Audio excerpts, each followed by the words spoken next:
in the country closely and expressed serious concerns about the plight of the Sudanese people. The situation of human rights in Sudan has actually been under the radar of special procedures for many years, especially of successive country mandate holders from 1993 to 2020. The crisis in the Sudan, sparked by the clashes between the Rapid Support Forces and the Sudanese Armed Forces, has now extended beyond 3 weeks. Throughout this period, innocent women, men, girls, and boys have borne the severe consequences of the conflict, enduring immense hardship and remaining exposed to significant protection risks. And the situation remains deeply distressing and demands urgent attention and action. Since the onset of hostilities, an alarming number of lives have been lost, with hundreds perishing and thousands sustaining injuries, tragically including children.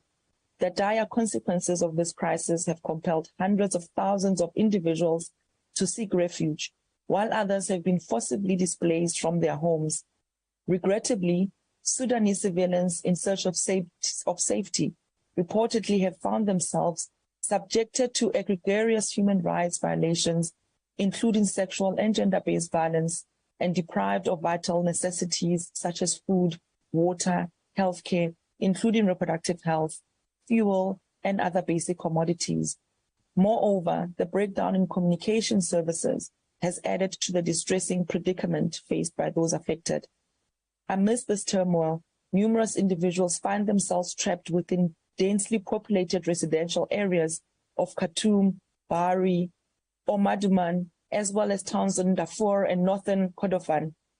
With the absence of electricity and the scarcity of healthcare and essential services, and the depletion of food, water, and medical supplies, they cannot confront an uncertain future as a direct consequence of the ongoing conflict. Of particular concern is also the safety and well-being of women and children, people with disabilities, and older persons. As families escape from hostilities, they face the distressing reality of being torn apart, which raises the likelihood of exposing them to severe human rights violations, such as enforced disappearances. Moreover, the ability to monitor and document the situation on the ground has been significantly hindered due to the targeting of journalists, as well as the intimidation and threats faced by human rights defenders, particularly women human rights defenders in Darfur and Khartoum. This situation has resulted in an information blackout. Mr. President, prior to this crisis, the Sudan already had 3.7 million internally displaced persons within that country. Tragically, the delivery of critically needed food assistance, vital infrastructure, and life-saving services has been subjected to what appear to be deliberate and indiscriminate attacks, posing a grave threat to the humanitarian personnel, including local healthcare workers, impeding their efforts. Despite the dedicated work of humanitarian organizations to expand the operations, the persistent conflict severely hampers access to essential provisions, including food and other necessities. Urgent and decisive measures are imperative to tackle the worsening crisis. We need to protect the rights and well-being of vulnerable people and rehabilitate critical infrastructure and services. These actions are crucial in guaranteeing unhindered access to healthcare and ensuring the safety and security of all individuals affected by the crisis. Mr. President, as stressed in the statement issued by Special Procedures yesterday on the present situation, we urgently implore the conflicting parties to cease all hostilities without delay, thereby de-escalating the volatile circumstances and creating an environment conducive to the resumption of unhindered and comprehensive humanitarian operations. This crucial step is paramount in alleviating the immense suffering endured by affected individuals, ensuring provision of life-saving protection to those in dire need and a pathway to sustainable development. We urge the conflicting parties to uphold their responsibilities according to international law, ensuring the safety of civilians and vital civilian infrastructure, such as schools and hospitals. It is crucial for them to publicly commit to safeguarding humanitarian personnel, facilities, and resources, thereby ensuring unrestricted access to aid and assistance. We recognize the efforts of neighboring countries and urge all states to maintain open borders, allowing the entry of individuals seeking refuge, not to return any Sudanese presently abroad and to provide adequate protection and humanitarian aid to those who are fleeing in Sudan, including those who are already internally displaced within Sudan before the escalation. Additionally, we call all upon states to allocate resources to the neighboring countries, assisting them in accommodating the influx of people who are resulting from the Sudanese conflict. Finally, we urge the immediate initiation of independent and impartial investigations into the loss of civilian lives, injuries sustained by individuals, and cases of ill treatment and other gross human rights violations inflicted upon humanitarian personnel, healthcare workers, human rights defenders, journalists, as well as attacks on civilian infrastructure. Special procedures are ready to work with this council, the High Commissioner, and its designated expert to continue monitoring and providing advice to address and improve the situation on the ground. I thank you, Mr. President. Thank you, Madam, for your statement. Colleagues, let me indicate that the list of speakers is now closed, and we will now hear from the country concerned. So let me give the floor to the distinguished representative of Sudan. Ambassador, you have 5 minutes, and you have the floor.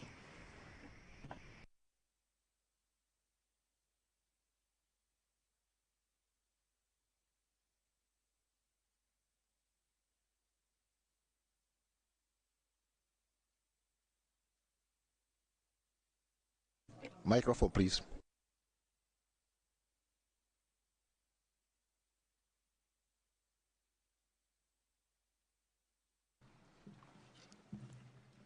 Thank you, Mr. President. At the outset, I would like to convey my condolences to all those who've fallen victims of the military confrontation in my country since the rebellion of the RSF on the 15th of April, and wishing quick recovery to the victims. Allow me at the outset to describe what's happening in Sudan. The integration of RSF in the National Army, the Sudanese Armed Forces, was one of the main challenges of the transitional period, especially after the signing of the Juba Peace Agreement on the 3rd of October 2020 and the integration of armed groups in the army according to the protocol of security arrangements and the principle of the one national army, as it is the case in all the countries of the world. However, unfortunately, the issue of integration has been constantly postponed until it exploded on the 15th of April when Khartoum woke up to witness a full military attack by rebel forces on all strategic facilities in Khartoum, namely headquarters of the army, hospitality house, the headquarters of the president of the Sovereignty Council, airport, radio and TV headquarters, in parallel with attacks to all other airports and vital facilities and other governorates. What's happening in Sudan is an internal affair, and what the SAF are doing is a constitutional duty to all armies in all the countries of the world. I repeat, what the Sudanese armed forces are doing is a constitutional duty to all armies of all the countries of the world. We thank your council for its close follow-up and interest in what's happening in Sudan. However, we reiterate that our position vis-a-vis this ad hoc session and any any consequences is based on the following. First, whilst we reiterate the absolute priority of our government to human rights promotion and protection, however, and under the dire circumstances that we are witnessing, namely in the capital Khartoum, and the military clashes and the falling of victims and wounded persons, we have a priority, which is to achieve a ceasefire to save lives. This is our priority, and this is in line with the Universal Declaration for Human Rights, which turned the right to life as a priority, followed by all other tracks.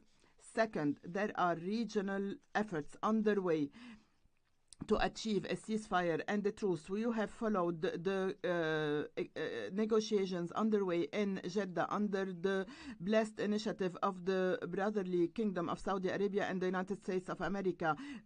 Before that, the initiative by IGAD, which had asked their excellencies, the presidents of South Sudan, Djibouti and Kenya, to go to Sudan and to engage in these negotiations. It is an initiative which is supported by the African Union and the Quad, comprising Kingdom of Saudi Arabia, United Arab Emirates, USA and the UK.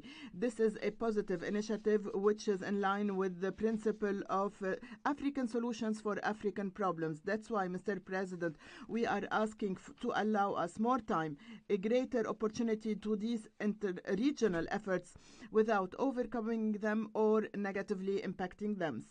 Third, since the rebellion by the RSF on the 15th of April, the issue of Sudan is still under consideration before the Security Council, given that it's the entity in charge of preserving international peace and security. So far, 3 sessions have been held by the Security Council regarding Sudan, the latest being one held yesterday. The issue of Sudan is still under consideration before the Security Council.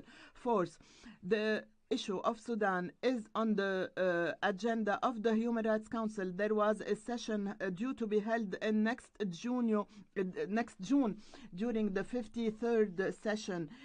We have less than 3 weeks pending the holding of the upcoming session on Sudan. Why are you rushing to hold such an ad hoc session in this timing, especially that it has not received the support of any African or Arab countries, which are our groups of direct belonging? Mr. President, protecting and promoting human rights has always been and will always remain as part of the priorities of our government. This is a very important national agenda, not only prerequisites that are imposed on us to implement international human rights. Mr. President, regarding the human rights mechanisms that are present in Sudan, let me enumerate them. First of all, the OHCHR office established based on an agreement with the Sudanese government. Your 5 minutes. إلى الخبير المعين ووحدة حقوق الإنسان ضمن بعثة. Start with the list of speakers, and allow me to recall that the speaking time limit is 2 minutes and 30 seconds for council members, and 1 minute and 30 seconds for observer states and other observers. And I thank you very much for your understanding that the rules are applicable to everyone. Starting with the list of speakers for member states of the Council, let me give the floor to the United Kingdom of Great Britain and Northern Ireland, Right Honourable Andrew Mitchell, MP, Minister of State for Development and Africa, via Zoom. Thank you, Mr. President. Today we our solidarity with the people of Sudan. When the late Kofi Annan proposed the creation of this council, he asked for a body that could react in the very worst moments, a council that would respond quickly so we could help save lives. Since the 15th of April, Sudan has descended rapidly into crisis. Hundreds of civilians have been killed, thousands injured, humanitarian actors murdered. The risk of violence and atrocities against particular groups is rising. Millions more face shortages of food and medicine or have been forced to flee as refugees. The Secretary General has warned that the effects of the wider region will be very severe indeed. But there is an alternative to conflict, to killing, to the suffering of totally innocent and blameless people. Despite the military takeover in 2021, Sudan had been on the path to democratic civilian rule. It was working with the UN human rights system to build domestic institutions, and it was making progress. Surely we must revert to the political track, so important and so evident on April the 11th. Dear colleagues, let us be the counsel of Mr. Annan's vision. Let's do all we can to help Sudan return to that path of peace, and let's do it now. We must send a united message of concern and of horror about the increase in human rights violations and abuses since the outbreak of the conflict. We must use our collective influence to break the cycle of impunity in Sudan, which only leads to further violence. There must be accountability for the horrific events taking place. Mr. President, I would like to express my appreciation for all those working tirelessly with the parties in Sudan to end the violence. Colleagues from the African Union, the Intergovernmental Authority on Development, the Arab League and United Nations, virtually the entire cohort of the international community. It is vital these efforts continue. To colleagues in the Council, I urge you to adopt today's draft resolution to express our united support for the human rights of the Sudanese people and to work together for a swift end to this terrible conflict. Thank you. Thank you, Mr. Minister. And now we will continue with Lebanon speaking on behalf of a group of Arab states. Lebanon, you have the floor. السيد الرئيس يشرفني. Thank you, President. I have the honor of making this statement on behalf of the group of Arab states. The group is following with great concern the development of the situation in Sudan, and we stand in solidarity with the people of Sudan as they go through these difficult times. Our group attaches great importance to the ceasefire and to the provision of humanitarian aid, and we welcome all international and regional initiatives aimed at ending the conflict, the latest being negotiations in Juba in the context of the Saudi and American-led initiative. Of course, we call on all of the parties in Sudan to encourage the dialogue to achieve a comprehensive political solution in order to tackle the challenges and ensure a democratic transition and achieve the rule of law. Of course, we encourage dialogue, and the fact of sending messages that encourage reconciliation between the parties and strengthen stability during the transition period are all beneficial. In particular, we recommend free elections under international observation and with full respect for the territorial integrity, the independence and political ownership of South Sudan. We stand in solidarity with Sudan, for this is the affected country, and of course Sudan, as the affected country, has a right for its views to be taken into account by the Council before new mechanisms are established or before the mandate of existing mandates is extended. We regret that the draft resolution includes wording and issues which this Council has not had the time to debate yet and which would warrant an in-depth examination at greater time. We urge the Bureau of the Council to provide all necessary assistance to Sudan in order to help it along the way to ensuring respect for human rights. Thank you. Thank you. Sweden, on behalf of the European Union. Mr. President, the European Union is gravely concerned about the human rights situation in Sudan. The impact of the conflict, not least on women, children and persons already in vulnerable situations, including increased level of SGBV, is deeply concerning. The humanitarian needs are at an all-time high and are expected to increase. The political crisis and continued fighting have drastically reduced the options for an operational response to these growing needs. For these reasons, all EU member states supported the request for this session. The EU strongly condemns the fighting between Sudanese armed forces and the rapid support forces, which fundamentally threatens the safety and security of the people of Sudan, as well as the unity and stability of the country and the region. We appeal to all parties to silence the guns immediately and hostilities without preconditions and fully abide by ceasefire efforts. We call on all actors to protect civilians and refrain from attacks on civilian infrastructure, including schools, healthcare facilities and humanitarian warehouses. International human rights law and IHL must be respected. The EU calls on all actors to allow and facilitate rapid, safe and unimpeded humanitarian access, as well as to protect civilians, especially children, and ensure the safety of humanitarians, medical and also diplomatic personnel. Ensuring their safety is the responsibility of the authorities. The fighting must end to guarantee their protection and allow space for inclusive dialogue and mediation. The EU welcomes and supports all efforts for dialogue and mediation in order to end the current conflict and facilitate a return to the path of democracy, including those of the UN, AU, IGAD, the League of Arab States, as well as initiatives by Saudi Arabia and the US and South Sudan. All efforts must respect the aspirations of the people in Sudan for a peaceful, stable and democratic future with respect for human rights and the rule of law. External actors must refrain from fueling the conflict. The EU fully supports the work of the UNHRC and the designated expert in Sudan. The EU reaffirms its steadfast support and solidarity with the people of Sudan who led the peaceful revolution in 2019 and whose aspirations remain critical even under such duress. I thank you. Thank you. And now let me invite Finland on behalf of a group of countries. Finland. Mr. President, I have the honor to deliver this statement on behalf of the Nordic and Baltic countries.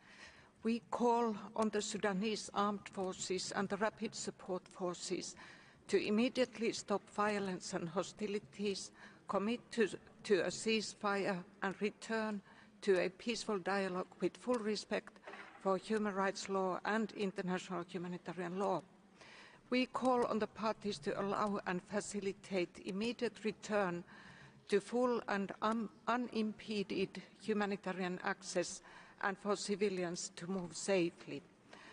As reporting on grave violations and abuses of human rights in Sudan is increasing, we underline the impact of the conflict on civilians, especially women, children, and persons in vulnerable situations, such as persons with disabilities. We are concerned over sexual and gender-based violence and the negative impacts on upholding sexual and reproductive health and rights. The neighboring countries of Sudan have taken on life-saving work in hosting the hundreds of thousands of persons who have left the country.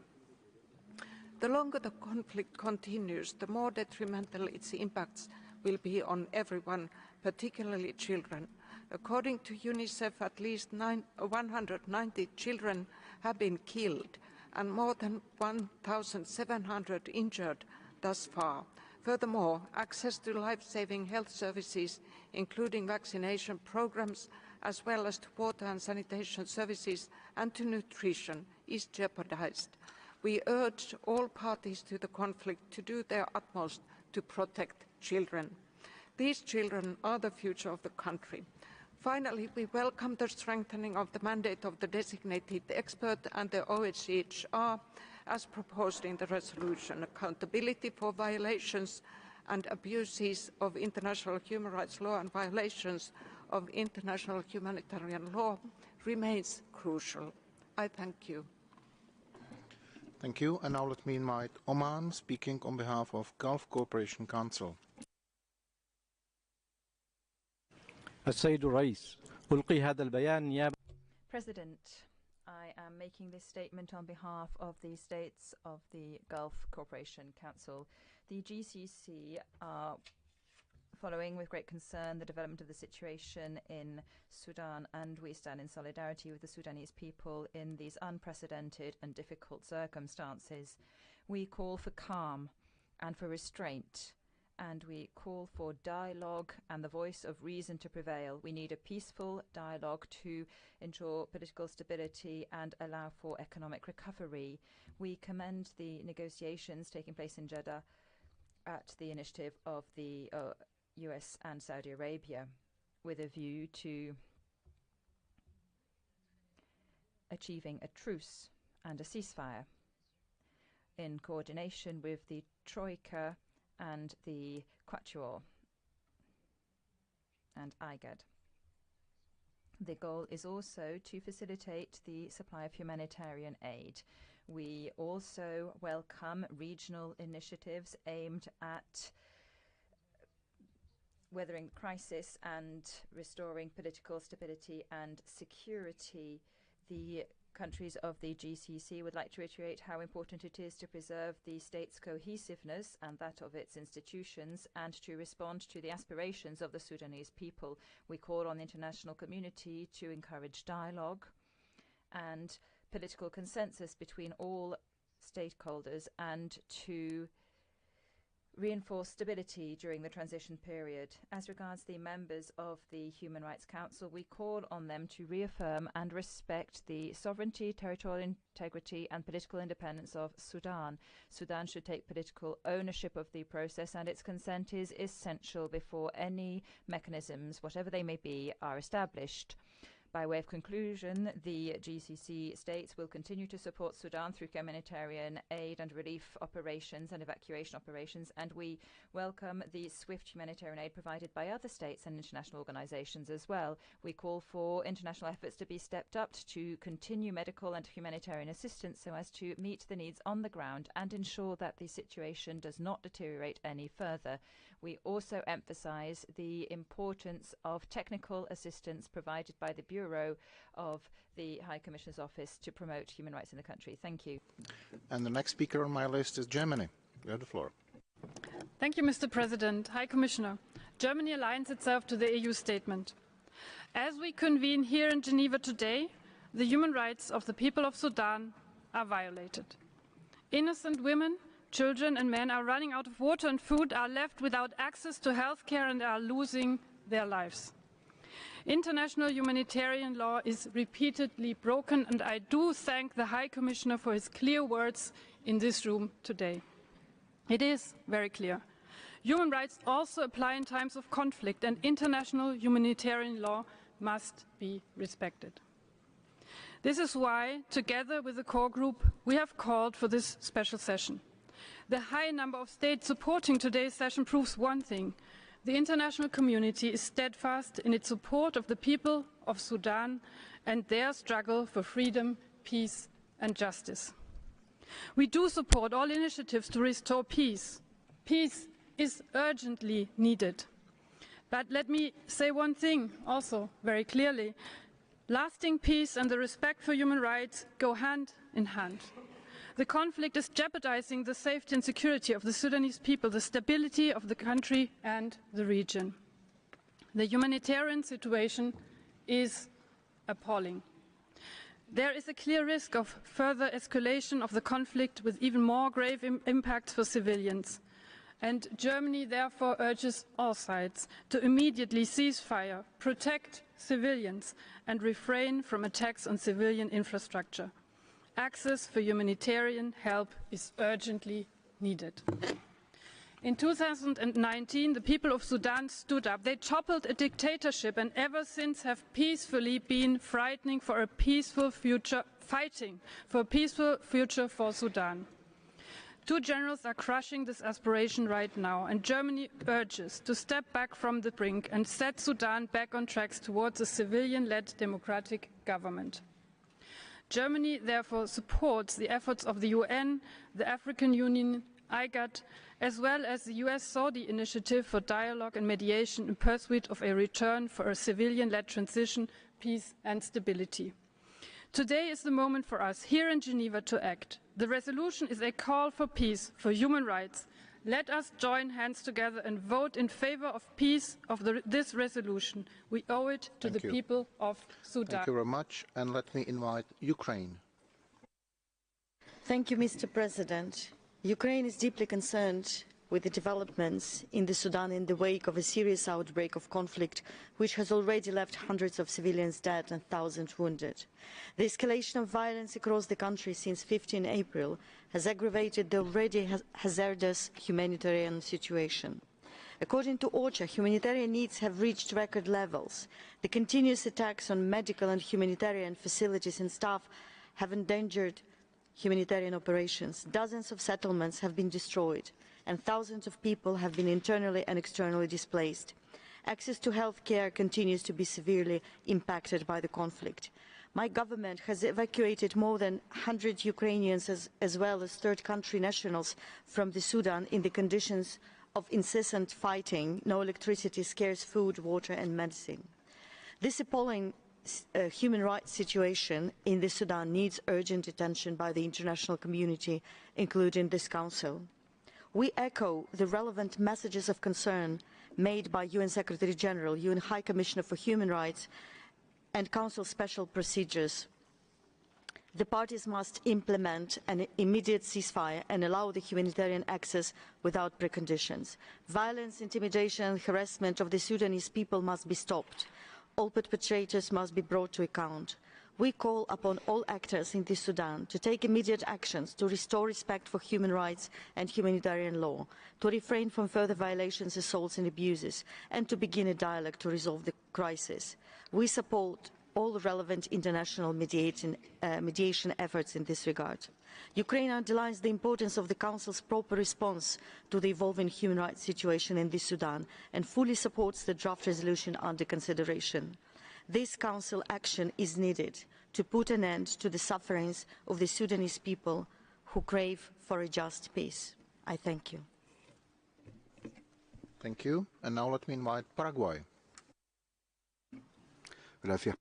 Thank you, President. First of all, we would like to express our condolences in light of the situation and the 500 deaths that have occurred in recent days. We would also like to express our concern at the deterioration of the human rights situation in Sudan.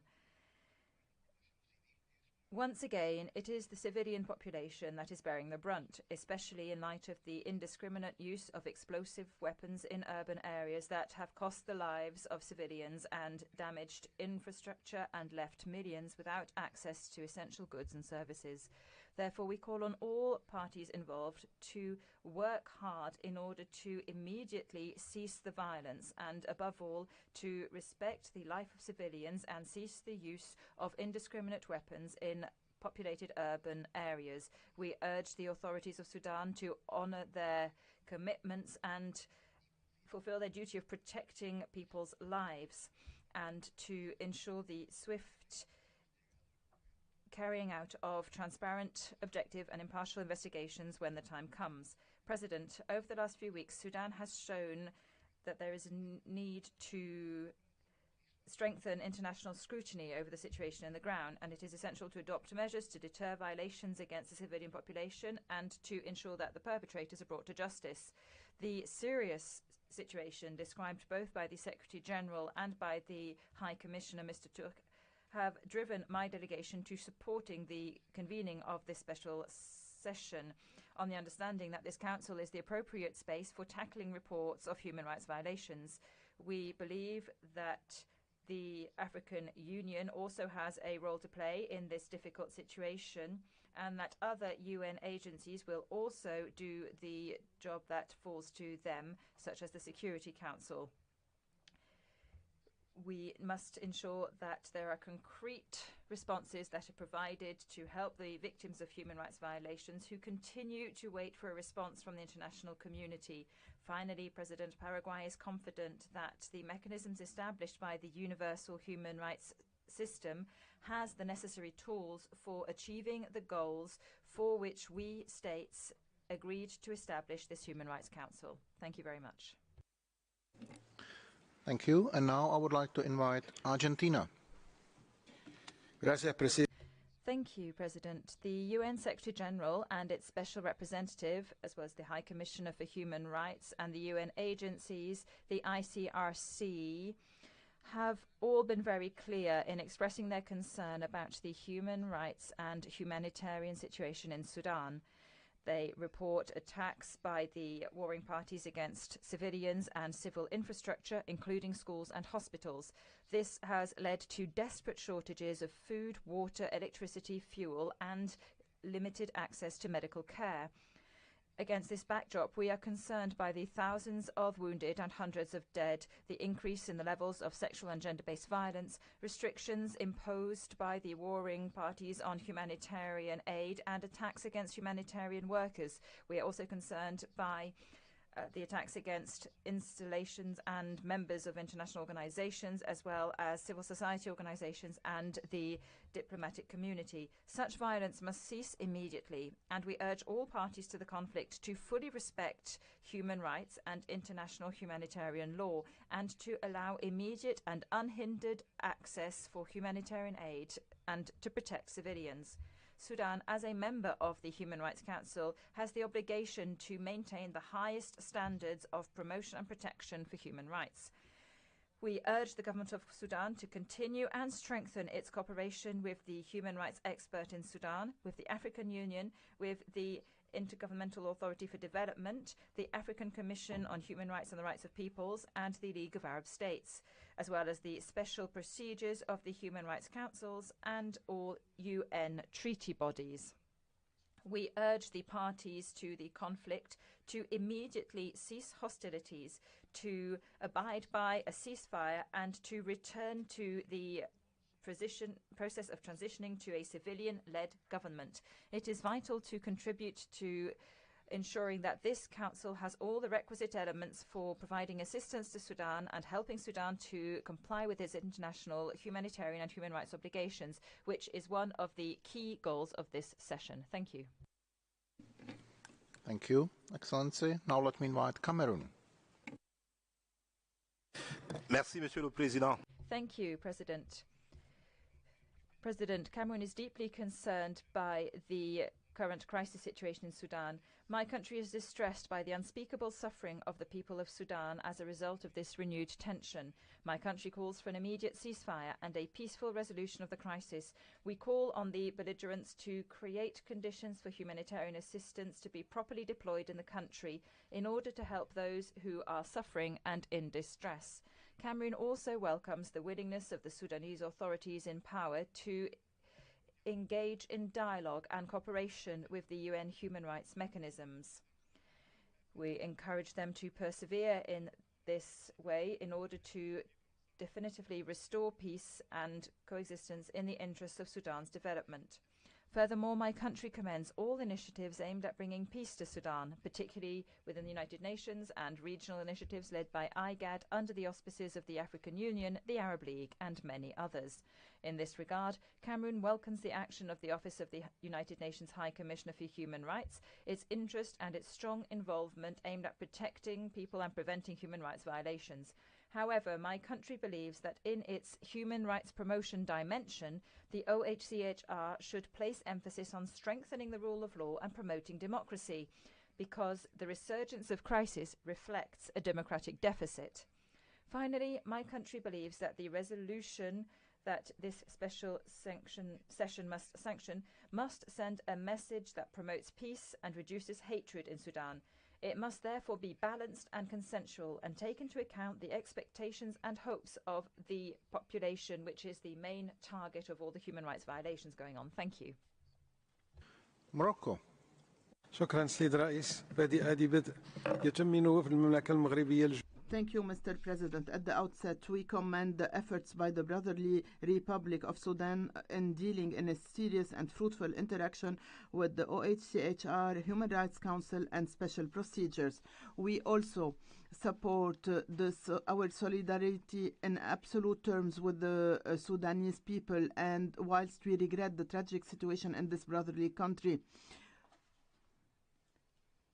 we also support the initiatives and steps by the Arab League, including sending humanitarian assistance. We also welcome the efforts undertaken by other countries and other international organizations to bring parties closer together and to pave the way and provide an environment conducive to a constructive dialogue.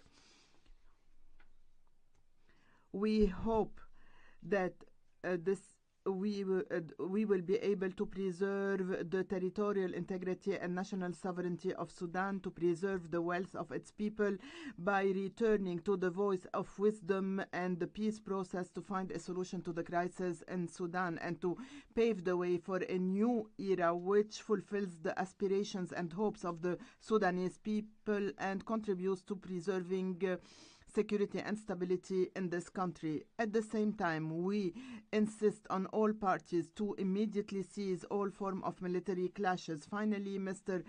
President, we would like to thank all parties that contributed and worked on providing safe corridors, be it by air, by sea, or by land, in order to secure the evacuation of innocent civilians and diplomatic teams back to their countries or to safe areas outside the conflict zone. Thank you, Mr. President. Thank you. And let me invite Belgium. Monsieur le Président, President, Belgium aligns itself with the statement by the European Union. It is true that the Sudanese people has, for several weeks now, been suffering the heavy consequences of this conflict, yet their fundamental rights have been flouted for much longer. In 2019, a movement 1 million people strong was brave enough to rise up and demand better living conditions and respect for their civil and political rights. Sadly, this transition has not yet been completed. On the contrary, the conflicts that have been raging on the territory of Sudan since the 15th of April have killed and wounded hundreds of civilians and forced thousands of people to be displaced within and without Sudan. In addition to the security risks, there is a lack of access to water, and we urge an end to the conflict, and we call for necessary conditions to be established for return to dialogue and a civilian transition in accordance with the will of the Sudanese people. We condemn the air raids and generalized plundering.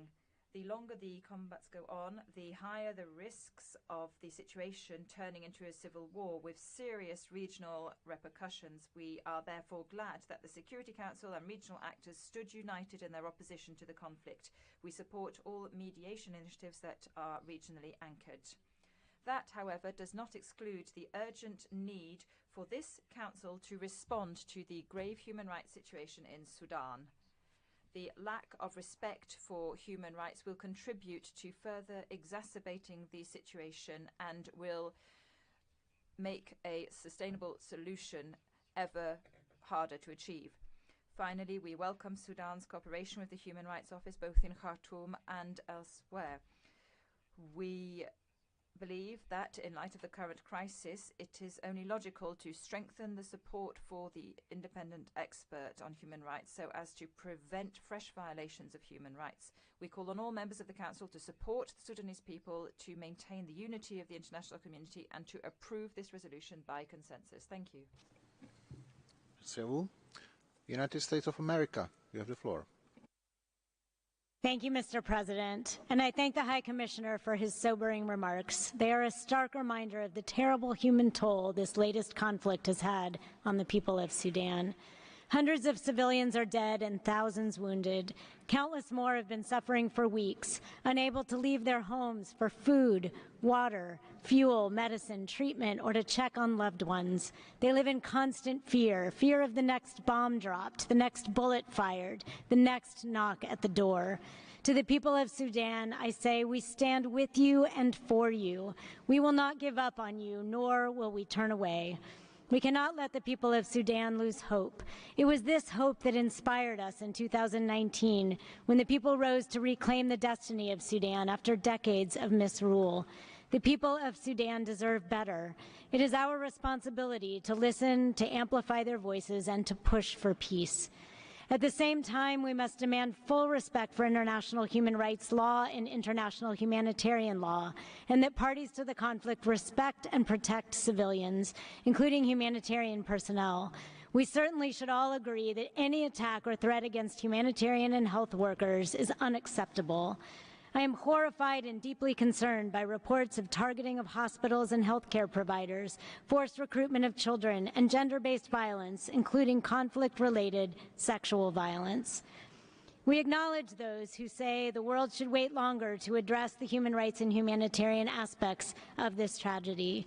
However, the U.S. is of the clear view that negotiations to establish a ceasefire and get desperately needed humanitarian assistance flowing to the people of Sudan can and must occur at the same time that our Council fulfills its role and mandate in addressing the dire human rights situation. In fact, this is the moment to send a clear message to the parties of the conflict that the world is watching and expects them to deliver for the people of Sudan. Parties to the conflict need to ensure safe humanitarian access and the protection of civilians, and here at the HRC we have a duty to help make that more likely. I would like to ask the panel, what can be done to strengthen protection of civilians, to include members of all vulnerable groups? I thank you. Thank you. La France, vous avez la parole. Merci, Monsieur le Président. Thank you very much, President. France aligns itself with the statement by the European Union, and we thank the High Commissioner and the President of the Coordinating Committee for their clear-sighted presentations of the situation and their calls for urgent action. We would like to express our deep concern at about the conflict in Sudan, and we are concerned by the increasing number of civilian victims. We condemn the indiscriminate attacks and violations against civilians and humanitarian personnel and UN staff members. The deliberate targeting of civilian infrastructure such as hospitals is unacceptable. This situation creates great displacement of populations within Sudan and towards neighbouring countries, and thousands of civilians see their rights to fundamental services violated and trampled.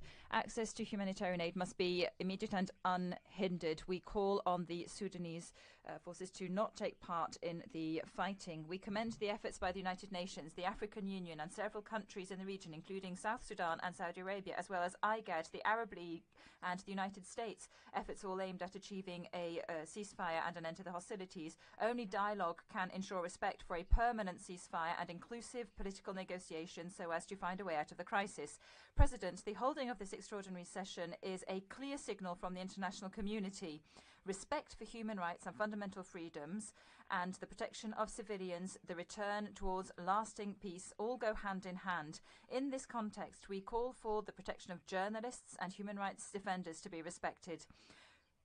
Peace building must rest on an impartial and transparent judicial process, and the perpetrators of abuses must be held to account. This is essential to avoid a repetition of cycles of violence and to respond to the needs of justice of the victims.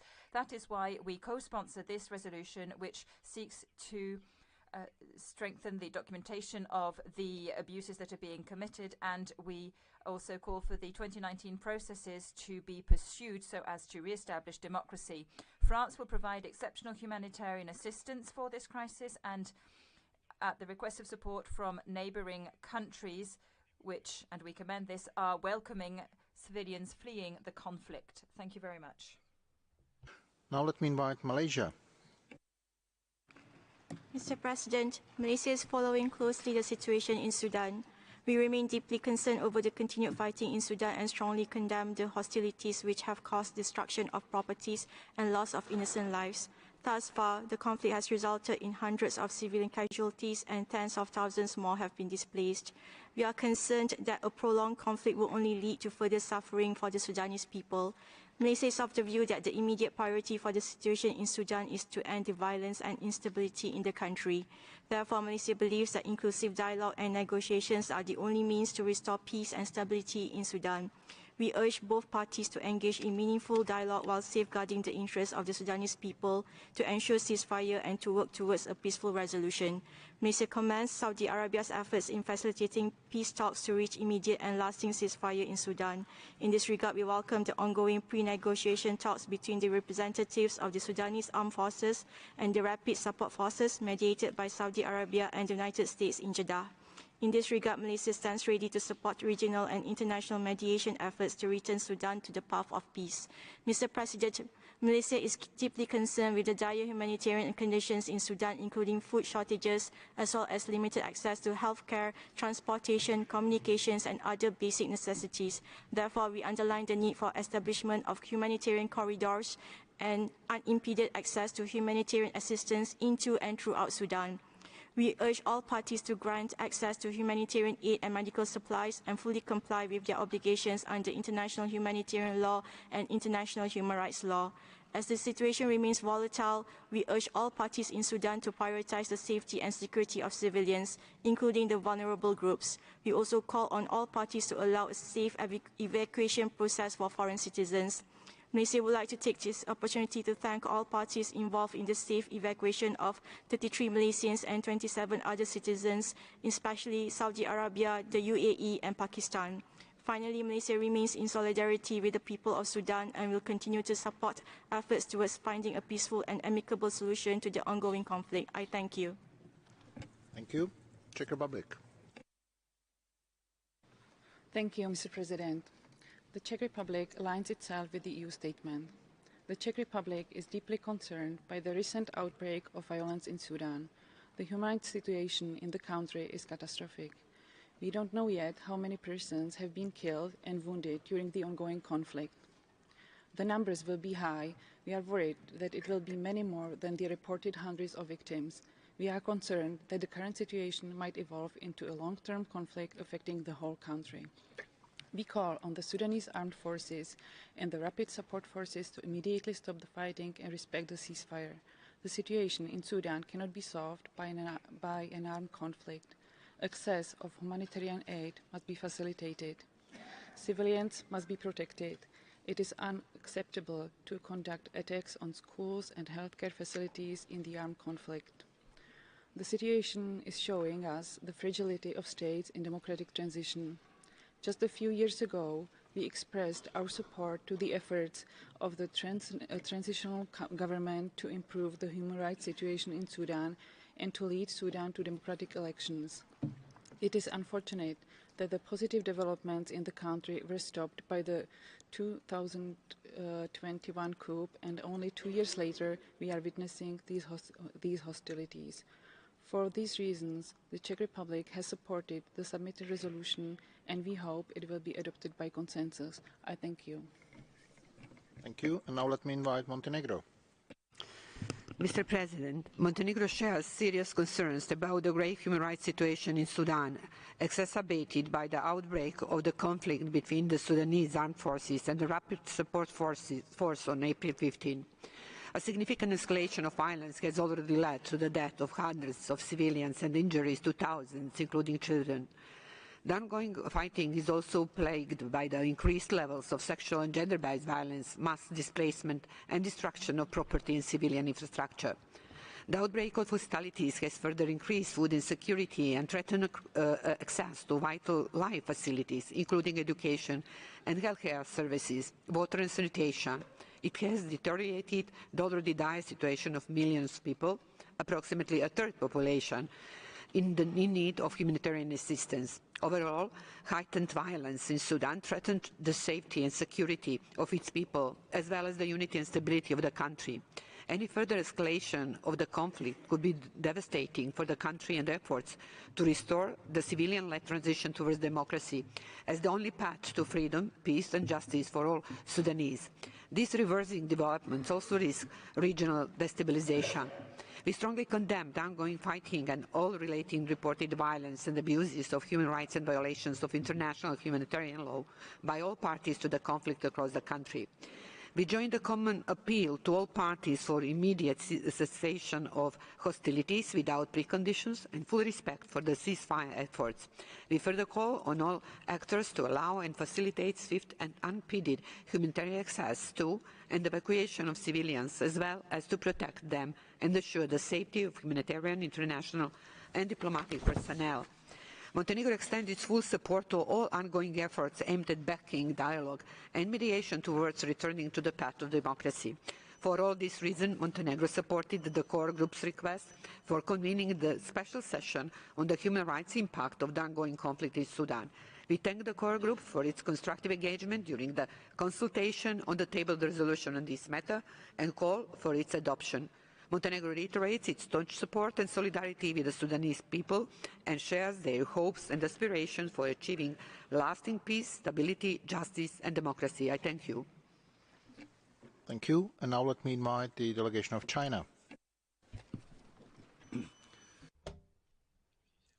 Mr. President, China follows closely the latest developments in Sudan. China calls on both parties to the conflict to put the interests of the country and the people first, to achieve a ceasefire as soon as possible, so as to create conducive conditions for humanitarian assistance and to avoid further escalation. China firmly supports Sudan's sovereignty, independence, and territorial integrity. We trust that Sudan has the wisdom and ability to handle its internal affairs, and put an end to the conflict as soon as possible and bring Sudan back to the right track of peace, stability, and national development. We appreciate the crucial role played by the Arab League and the African Union, as well as the countries in the region, in dealing with the situation in Sudan. We note that the parties to the conflict have started the negotiation process in Saudi Arabia. The international community should earnestly respect the Sudan's sovereignty and the ownership of its affairs, support Sudan in exploring institutional arrangements that suit its national conditions, and create a favorable external environment for dialogue to solve the problem. In this context, the discussions and actions by the Council concerning the situation in Sudan should help to put out the fire and cool down the temperature, so to speak, and not the opposite. China has always advocated that all parties should solve their differences in the field of human rights through constructive dialogue and cooperation. Therefore, we are not in favor of holding this special session, still less any taking of action at a time when there is still serious differences, which would only have long-term negative impact on the work of the Council. Thank you, Mr. President. I thank you. And let me invite Pakistan. You have the floor. Thank you, Mr. President. We are deeply concerned over the evolving situation in Sudan, especially its humanitarian, and security dimensions. We are saddened over the loss of lives. Our thoughts and solidarity are with the brotherly people of Sudan affected by the ongoing conflict. We reaffirm support for the sovereignty and territorial integrity of Sudan, and we fully support all mediation efforts, including by the African Union, League of Arab States, the Quartet, and IGAD. We hope the recent meeting in Jeddah, facilitated by Saudi Arabia, lays the foundation for a durable peace. Mr. President, holding of a special session of the Council, in our view, does not stand up to the broad markers identified in the IB package. We raise this point in terms of principles of objectivity, dialogue, and cooperation. This session is also in contradiction to working culture envisaged in HRC Resolution 5/1, such as exercising restraint in proliferation of mandates and avoiding unnecessary duplication of work. In our view, the UN Security Council is already seized of the peace and security dimension of the situation. It has issued a PRST, and despite it being vested with the mandate and tools, it has exercised prudence by deferring consideration of the situation till next month. At this stage, mediation efforts must be given primacy to secure ceasefire and facilitate humanitarian assistance. We share concerns over the human rights impacts of the conflict in Sudan. These impacts can, however, best be mitigated when the ongoing conflict is managed first. Sudan has demonstrated consistent cooperation and engagement with the Council, OHCHR, and human rights experts, including the existing mechanism. Mounting another resolution with novel but unrealistic proposals is deemed unhelpful. After all, many of the asks are hard to be achieved given the security situation on the ground and the inherent limitations of this Council. In any case, the human rights expert on Sudan is set to present his report, followed by an interactive dialogue in a few weeks. The call for today's special session and its outcomes, which lack the consent of country concerned, on a matter which sequentially falls within the mandate of UN Security Council, risks further exacerbating the situation in Sudan. We call for introspection and to work with the country concerned to promote the shared cause of a peaceful Sudan where human rights are fully respected by all. I thank you. And now let me invite Chile. Gracias. Thank you, President. Chile would like to express its grave concern in light of the dramatic deterioration of the human rights situation in Sudan over the last month since the beginning of the armed conflict between the Rapid Support Forces and the Sudanese armed forces on the 15th of April. We call on all parties involved to step up their efforts to achieve a ceasefire, to protect the civilian population, enable access for humanitarian aid, and respect the rules of international law, international humanitarian law, and international human rights law. We would like to make a special call for the serious situation of women, children, and displaced persons to be taken into account, especially in light of reports of situations that are posing a threat to their lives and physical integrity, as well as the lack of basic services and cases of sexual and gender-based violence. Such circumstances warrant a robust response from the international community to ensure respect for and protection of human rights in Sudan. Chile would therefore like to express its support for Sudan in its efforts to achieve a peaceful settlement to the conflict, which will allow for lasting peace and the well-being of its population.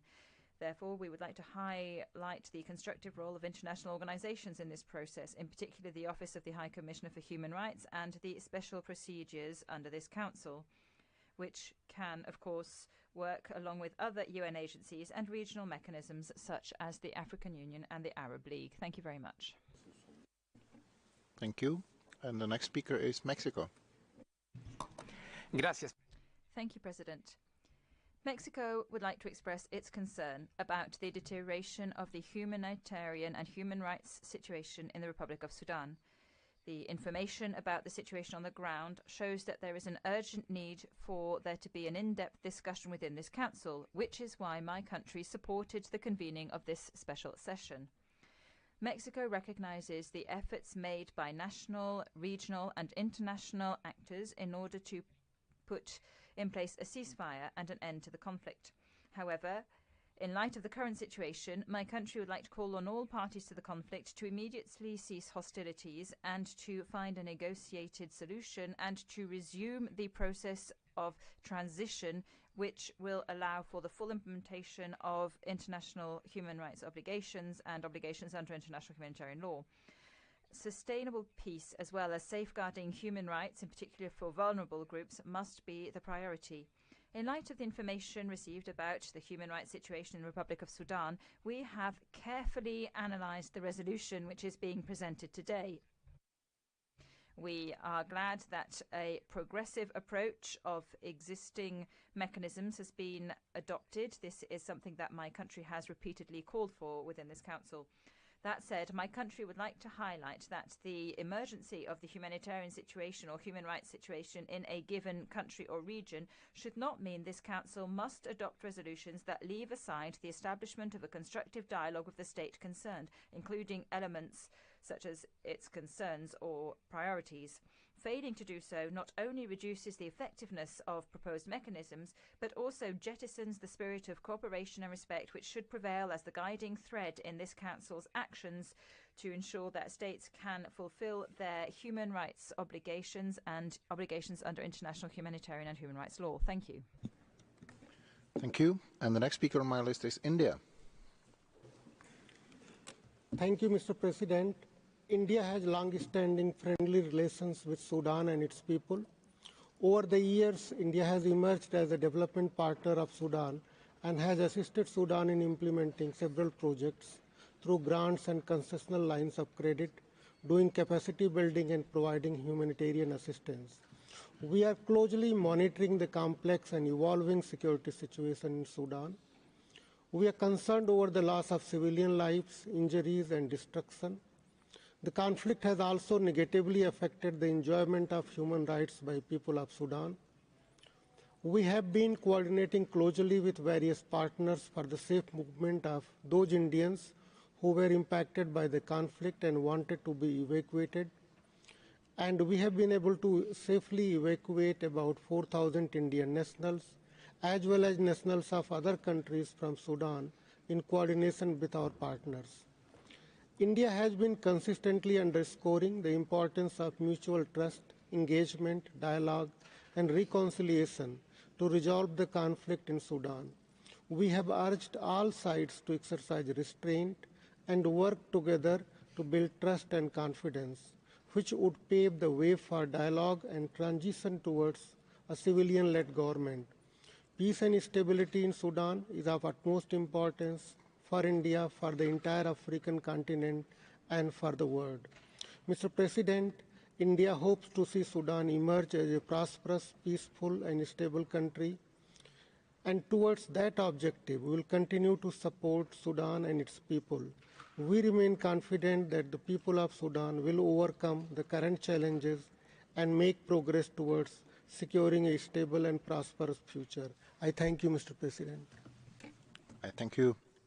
And now let me invite Senegal.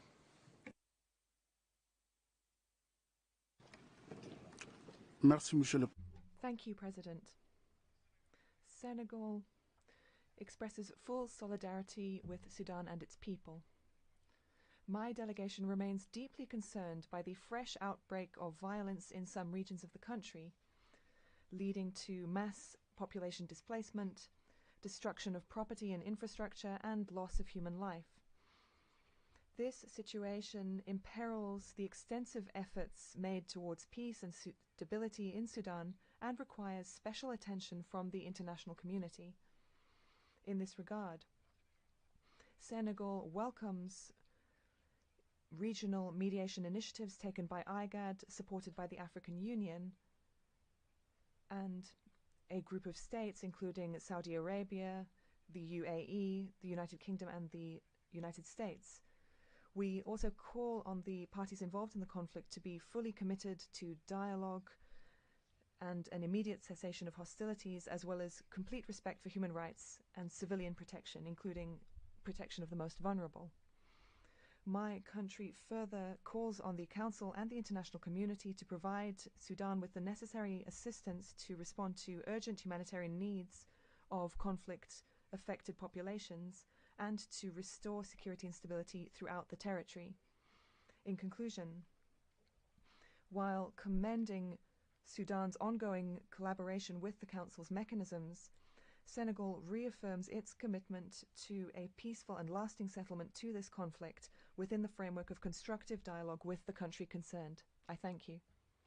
Vietnam, you have the floor.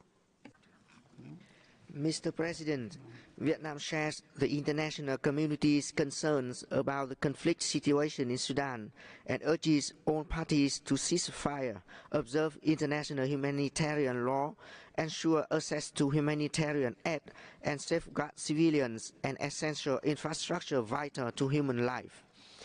The immediate priority is finding a solution to end the conflict.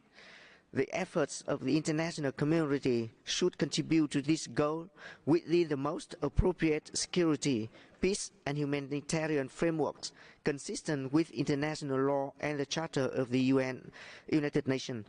Vietnam believes that conflict resolution requires the participation of Sudanese stakeholders and the promotion of the role of the United Nations and regional organizations. An armed conflict related to international peace and security should be discussed in an appropriate mechanism. We reiterate our consistent position that Vietnam does not support country-specific resolutions that lack the consent of the concerned country and opposes the politicization of human rights issues as a tool to interfere in the internal affairs of country, which is inconsistent with international law and the principles set forth in the UN Charter.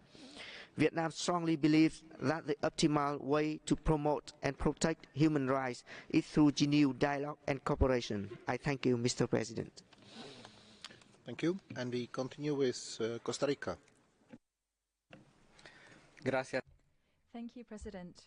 Costa Rica is deeply concerned by the swift deterioration of the situation of human rights in Sudan. My country, true to and consistent with its commitments as a member of this council, would like to reiterate its principled position, which is that human rights are universal, indivisible and interdependent, and that no country, region or situation is above the scrutiny of the Human Rights Council. Therefore, we have, since the beginning, supported the convening of this special session, which is in keeping with the mandate of this UN specialised body. The conflict in Sudan has resulted in multiple challenges for human rights, including violations of the right to life and freedom and safety of persons, as well as the right to education, access to water and sanitation, to healthcare and basic needs, and the right to labour, amongst others. The hostilities have exacerbated the human rights crisis of the internally displaced persons and refugees, affecting also neighbouring countries. Women and children are particularly vulnerable to sexual and gender-based violence during armed conflicts. In this case, there have been reports of rape and children recruited by the armed forces and used as child soldiers. In light of the gravity of the situation on the ground, the Human Rights Council has the unavoidable responsibility of responding to these multiple challenges, amongst other things, ensuring appropriate accountability for human rights violations committed during the conflict by all parties. Impunity perpetuates the cycle of violence and makes it more difficult for victims to obtain justice and reparation, and it prevents the people of Sudan from moving towards reconciliation and lasting peace. Costa Rica calls on all parties to immediately cease all hostilities, to respect their international human rights obligations and international humanitarian law, and to cooperate with this Council, with the ICC, the efforts of the international community, regional organisations and civil society, in order to ensure accountability, human rights and the rule of law. Thank you. Thank you.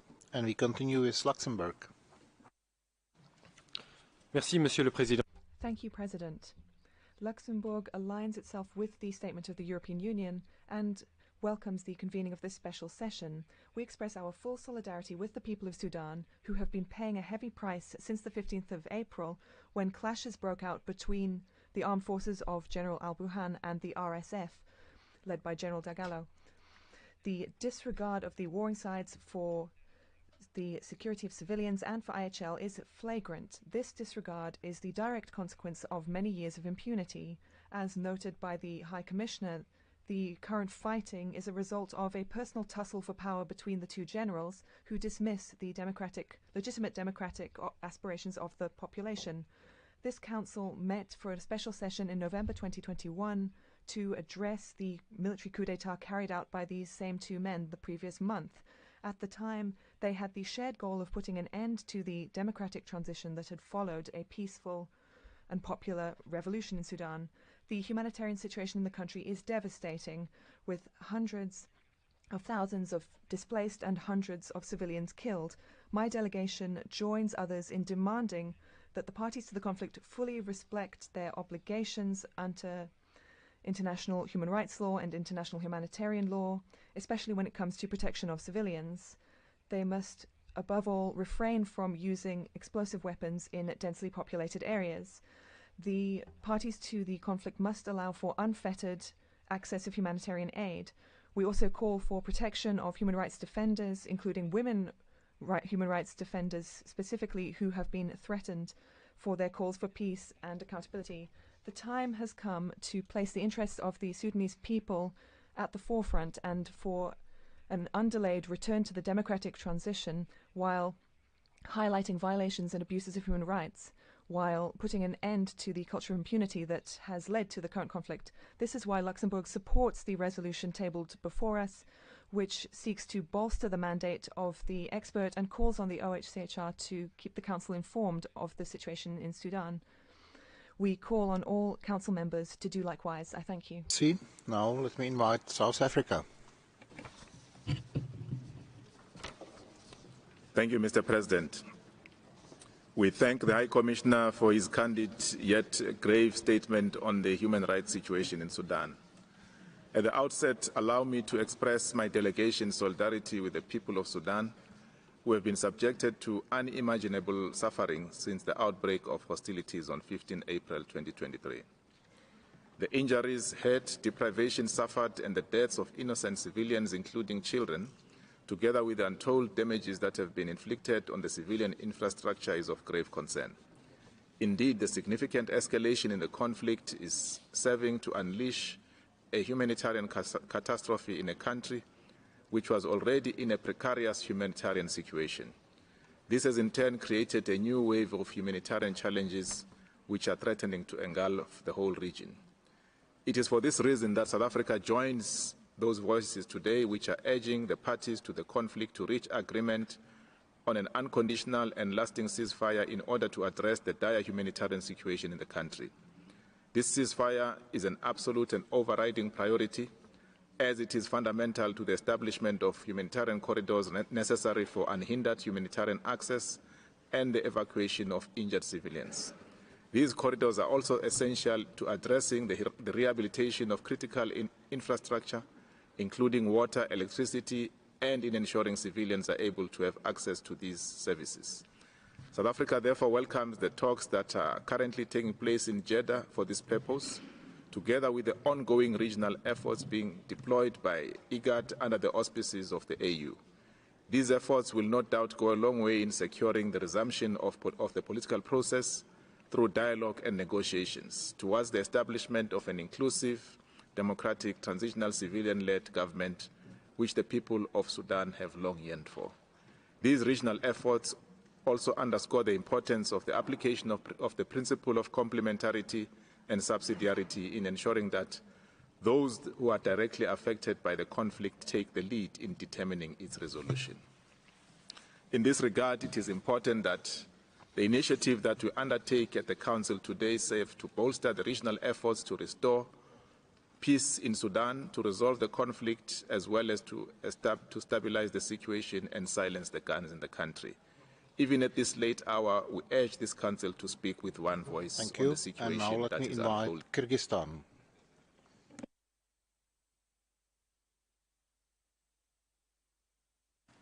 Is it all right? No? Okay.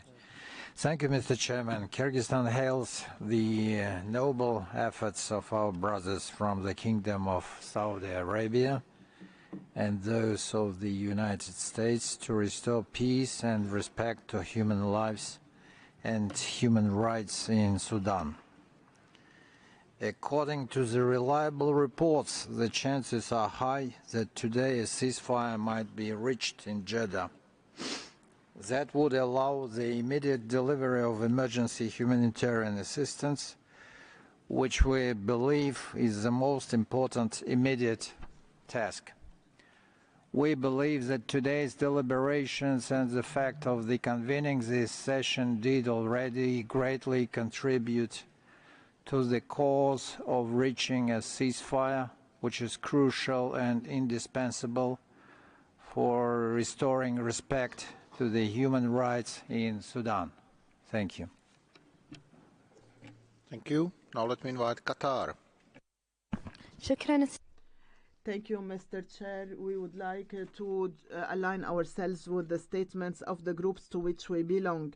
Our country reiterates its determination to promote and protect human rights in Sudan and our determined position regarding the sovereignty and territorial integrity of Sudan. We reiterate our solidarity with the Sudanese people in these dire circumstances that require joining national and regional and international efforts in order to restore peace and stability in this brotherly country. My country is following up with concern the developments in Sudan and recall upon all parties to resort to the voice of reason, to restraint, to give priority to public interest, and to do everything possible to save the civilians from the impact of this conflict. We hope that this crisis will be solved through dialogue and peaceful settlement. We commend all international and regional efforts deployed currently in order to end this crisis, namely the negotiations and talks taking place in the city of Jeddah under the U.S. Saudi initiative aiming at reaching a lasting ceasefire and allowing humanitarian assistance access to civilians. We hope the success of these talks will lead to a real peaceful and lasting settlement of this crisis. We invite all parties to resort to the aspirations of the Sudanese people, their aspirations to peace, stability, and prosperity. We invite the OHCHR and the High Commissioner to provide the technical assistance to help the Sudanese government to fulfill its duties in terms of protecting and promoting human rights. We call upon the international community to provide urgent humanitarian assistance and to support the Sudanese people under these difficult circumstances. Thank you, Mr. President. Thank you. And now let me invite Eritrea. Thank you, Mr. President. From the outset, Eritrea believes bringing to an immediate end the present conflict in Sudan is an urgent necessity. In essence, the present conflict could be seen in relation to the undesirable trend followed by the political process of nation building introduced with the politicization of Islam after the advent of the NIF in power 3 decades ago. The popular movement of 2019, supported by the army, was intended to rectify and address the distortions created by NIF misrule. Hence, charting actions to the transitional phase to a new political dispensation should continue to the solemn and decisive task of the people of Sudan, who is able to resolve difficulties of higher magnitude. Regional efforts by IGAD aimed at complementing homegrown solutions are also welcome. While we acknowledge the need to respect for human rights, Eritrea vehemently opposes the continued meddling by some foreign countries and entities in the internal affairs of Sudan in the pretext of human rights.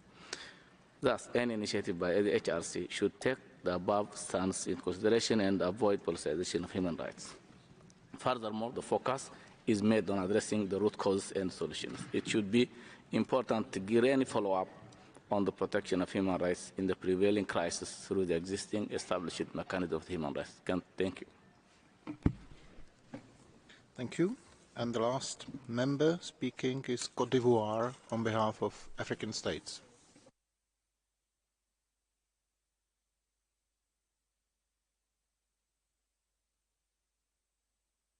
Microphone, please, and start again. Excellent. My apologies. President, I have the honor of delivering this statement on behalf of the Africa Group. The Africa Group is following the crisis in Sudan, and we stand in solidarity with the Sudanese people in these difficult times. We are convinced that this poses a threat to peace and human development as a whole in the region, and we support the convening of the special session, and we regret, though, that it did not receive the necessary attention from other states. We support the idea of African solutions for African problems. Therefore, we commend the mediation efforts of IGAD under the auspices of the African Union. We commend all the additional efforts that are made through deployments by regional stakeholders, and the Council should step up its peaceful initiatives alongside with IGAD. We believe that peace is the utmost priority, so a ceasefire is of the essence so as to ensure the provision of humanitarian assistance which people so desperately need in the conflict-affected areas. We call for political conciliation. We call for the negotiations under the auspices of Saudi Arabia and the United States to continue so as to uphold a ceasefire. We would like to underscore our constant support for the sovereignty and independence of Sudan, as well as the importance of dialogue and cooperation in order to protect and promote human rights. And we call for all necessary support to be given to Sudan, including political, economic, technical and development assistance, so as to help the country overcome the difficulties of a transition process. We call on all parties in Sudan to continue dialogue so as to find a consensus-based solution to the political impasse in Sudan and to lead the country towards a peaceful transition towards democracy. We welcome the cooperation from the Sudanese government with the expert of the United Nations on Sudan, and we call for this cooperation to continue. We call for the Office of the High Commissioner to continue its support to the Sudanese country and to take into account the needs and demands of the country concerned. Thank you. We will now continue with the list of speakers for observer states of the Council. The speaking time will be 1 minute and 30 seconds, and the first observer state on my list is Liechtenstein. Liechtenstein, you have the floor. Thank you, Mr. President. Liechtenstein has been among the delegations that have supported the request for this special session, since we are concerned about the outbreak of hostilities on 15 April 2023 and its subsequent escalation of violence. In particular, we are concerned about reports of serious violations of international humanitarian law, including the numerous reports of conflict-related sexual and gender-based violence, attacks against humanitarian personnel and civilians, and looting and destruction of civilian or humanitarian property. The outbreak of hostilities has led to a significant rise of people in need of humanitarian assistance, and hundreds of thousands of people fleeing the violence, putting additional strain on the region. It has also severely impacted the enjoyment of human rights, including the right to life, to food, and to health. We urge the parties to the conflict to lay down their weapons and to immediately return the country to its civilian-led government. It is our joint obligation to ensure accountability for violations of international humanitarian and human rights law and to support the Sudanese people in their plight for sustainable peace, democracy, and the full enjoyment of their human rights. I thank you, Mr. President. Thank you. And let me invite Australia. Thank you, Mr. President. Australia welcomes the special session on Sudan at this vital time for the Sudanese people. Australia condemns the ongoing violence between the Sudanese armed forces and the rapid support forces, which has resulted in the needless deaths of hundreds and injury to many thousands. Reports of widespread human rights abuses and violations, including sexual and gender-based violence, are deeply troubling, as are attacks on diplomats, humanitarian officials and the premises of international organisations. We urge all parties to the conflict to uphold international humanitarian law and protect civilians. Sudan is heading for a humanitarian catastrophe. All parties must ensure urgent humanitarian support reaches those in need and afford all necessary protections to health and humanitarian workers as they seek to alleviate the widespread suffering. We commend the efforts of the international community in seeking to negotiate a permanent truce, including recent talks between the parties in Jeddah. Australia urges all parties to the conflict to permanently cease hostilities and to engage in meaningful negotiations. A negotiated solution, including a pathway to civilian rule, is the only way forward for the people of Sudan. Thank you. Thank you. I'm passing the floor to Japan. Thank you, Mr. Japan is gravely concerned about the situation in Sudan that undermined the transition to civilian rule based on the constitutional declaration following the outbreak of hostilities and the significant escalation of violence across the country since 15th April. Japan is also deeply concerned about the worsening humanitarian situation and the calls for all actors to stop the violence immediately. Japan intends to proactively address the issue of Sudan, including through the engagement facilitated by its ambassador, Special Envoy for the Horn of Africa. Furthermore, as Prime Minister Kishida stated during his visit to Africa last week, in order to respond to the worsening humanitarian situation in Sudan and its neighboring countries, Japan stands ready to provide emergency humanitarian assistance to refugees in neighboring countries and to internally displaced persons in cooperation with the international organizations. Japan strongly hopes that long-term stability will be achieved in Sudan and human rights will be protected. Japan, together with G7 and other like-minded countries, intends to support Sudanese efforts toward the restoration of the transition to civilian rule in close cooperation with the region countries and other stakeholders. I thank you. Thank you. Republic of Korea. Thank you, Chair. The Republic of Korea is deeply concerned over the ongoing armed conflict between the Sudanese armed forces and the Rapid Support Forces, which has caused a devastating impact on the human rights and humanitarian situation in Sudan. Since the outbreak of the hostilities, we have witnessed heavy fighting and airstrikes in populated areas, resulting in more than 500 deaths and forcing tens of thousands to flee. It is also troubling that a large number of civilians have been caught in the crossfire with limited access to food, water, and electricity. We call on all parties to immediately cease all hostilities and allow safe passage for civilians in compliance with international human rights and humanitarian law.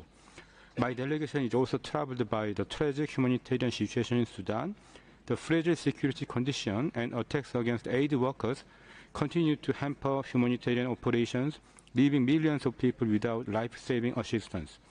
Unhindered humanitarian access and the safety of humanitarian workers must be fully ensured. In order to avert a further deterioration of the crisis, it is crucial for all parties to silence the guns and return to the negotiation table. With its full support for the ongoing mediation efforts, the Republic of Korea reaffirmed its steadfast commitment to restoring peace in Sudan and its democratic transition. I thank you. Thank you.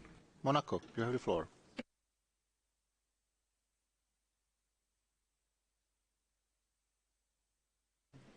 Je vous remercie. Thank you, President. The Principality of Monaco strongly condemns the human rights violations currently ongoing in Sudan. and we express our solidarity with the Sudanese people. Since the 15th of April 2023, the security situation has been deteriorating in a drastic way. The escalation of violence that we are witnessing has already cost the lives of hundreds of people. Over the last 3 weeks, intense fighting has displaced several hundreds of thousands of civilians. It has led to the destruction of key public health infrastructure and is threatening to worsen the already severe food insecurity in the country. In this regard, the Principality of Monaco calls for a return to conditions that allow for immediate and unhindered access of humanitarian aid to the populations affected by the conflict.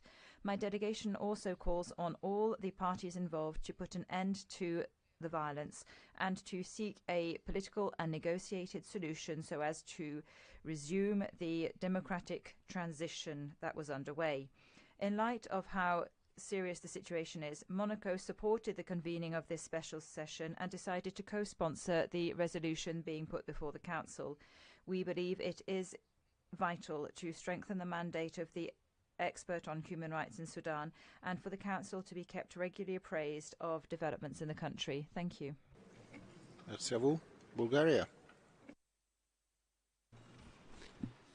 Mr. President, Bulgaria aligns with the EU statement and supports the convening of this special session for the following reasons. The outbreak of hostilities in the Sudan between the Sudanese armed forces and the rapid support forces and the escalation of violence across the country have led to the death of hundreds of civilians, thousands of injured, mass internal and external displacement, thus unfolding a human rights crisis and a dramatic deterioration of the humanitarian situation. Bulgaria condemns all reported abuses and violations of human rights and of international humanitarian law committed by all parties to the conflict and insists that further violations be immediately stopped. We appeal to all actors in the Sudan to take effective measures for the protection of civilians, foreign nationals, health and humanitarian workers, and of the staff of the UN and other international organizations, and ensure safe and unhindered humanitarian assistance and access to all those in need, with a focus on vulnerable groups such as IDPs, women, children, the elderly and the disabled. Bulgaria urges all parties to the conflict in Sudan to immediately cease hostilities and engage in urgent talks to resolve the current crisis. We call on all parties in the Sudan to resume the political process aimed at appointing a transitional civilian government and holding elections at a later stage, and strongly support all regional and international efforts to that end. We believe that the promotion and the protection of human rights, the rule of law and accountability for all violations and crimes committed will be a solid foundation for a lasting solution to the current crisis. I thank you. Thank you. And I'm passing the floor to the Holy See. Thank you, Mr. President. The Holy See has been following with deep concern the developments of the grave situation of conflict and violence that has been unfolding in Sudan. As the suffering of the people and humanitarian needs increase, the Holy See wishes to assure once again its spiritual closeness, prayers, and solidarity with the Sudanese people, especially the displaced and the refugees. The Holy See is particularly concerned with the grave humanitarian and human rights implications of the conflict and urges all parties to suspend armed attacks and ensure access to basic and essential services for the civilian population wherever they are needed, which includes allowing the safe delivery of humanitarian assistance. In this regard, the Holy See hopes that the truce may be extended and be fully respected, and that the negotiations between the representatives of all parties in the conflict may result in a fruitful agreement for a ceasefire and for peaceful and durable solutions, in the interest of the Sudanese population, as well as to avoid the risk of the violence spread to neighboring countries, undermining regional peace and security. In conclusion, the Holy See remains confident that dialogue, in a spirit of fraternity, may bring about a just and lasting peace. This delegation wishes to echo the appeal and prayers of Pope Francis so that arms might be laid down and dialogue prevail in order to return together to the path of peace and harmony. I thank you, Mr. President. Thank you. And now let me invite Indonesia. Thank you, Mr. President. Mr. President, today's special session would only be beneficial if the aspiration of Sudan as the country concerned were considered. Leading up to this meeting, we heard the position of Sudan. Indonesia echoes their concern and request for this Council to prioritize supporting ceasefire and humanitarian efforts. Ongoing violences must be stopped to protect civilians from further catastrophes. In this hour of need, Indonesia emphasizes the following. First, we call for relevant parties to immediately end the violence, declare an immediate ceasefire, and return to dialogue. Indonesia supports the ongoing effort by regional and other international actors. We emphasize that inclusive political dialogue is essential toward a democratic transition process. Second, we urge the international community to strengthen coordination and ensure adequate resources for humanitarian responses.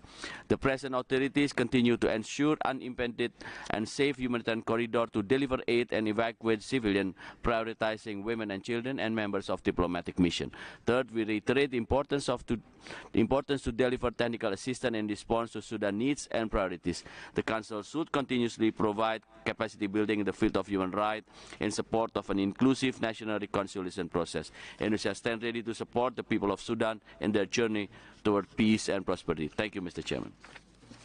Thank you. Kingdom of the Netherlands. Thank you, Mr. President.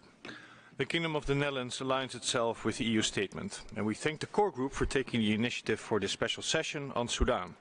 The Netherlands strongly supports the decision to enhance the mandate of the High Commissioner's designated expert. The Netherlands is gravely concerned by the use of violence by both the Rapid Support Forces and the Sudanese armed forces against the civilians and healthcare workers. An estimated 70% of the hospitals in Khartoum are closed because of the targeted attacks and shortage of supplies.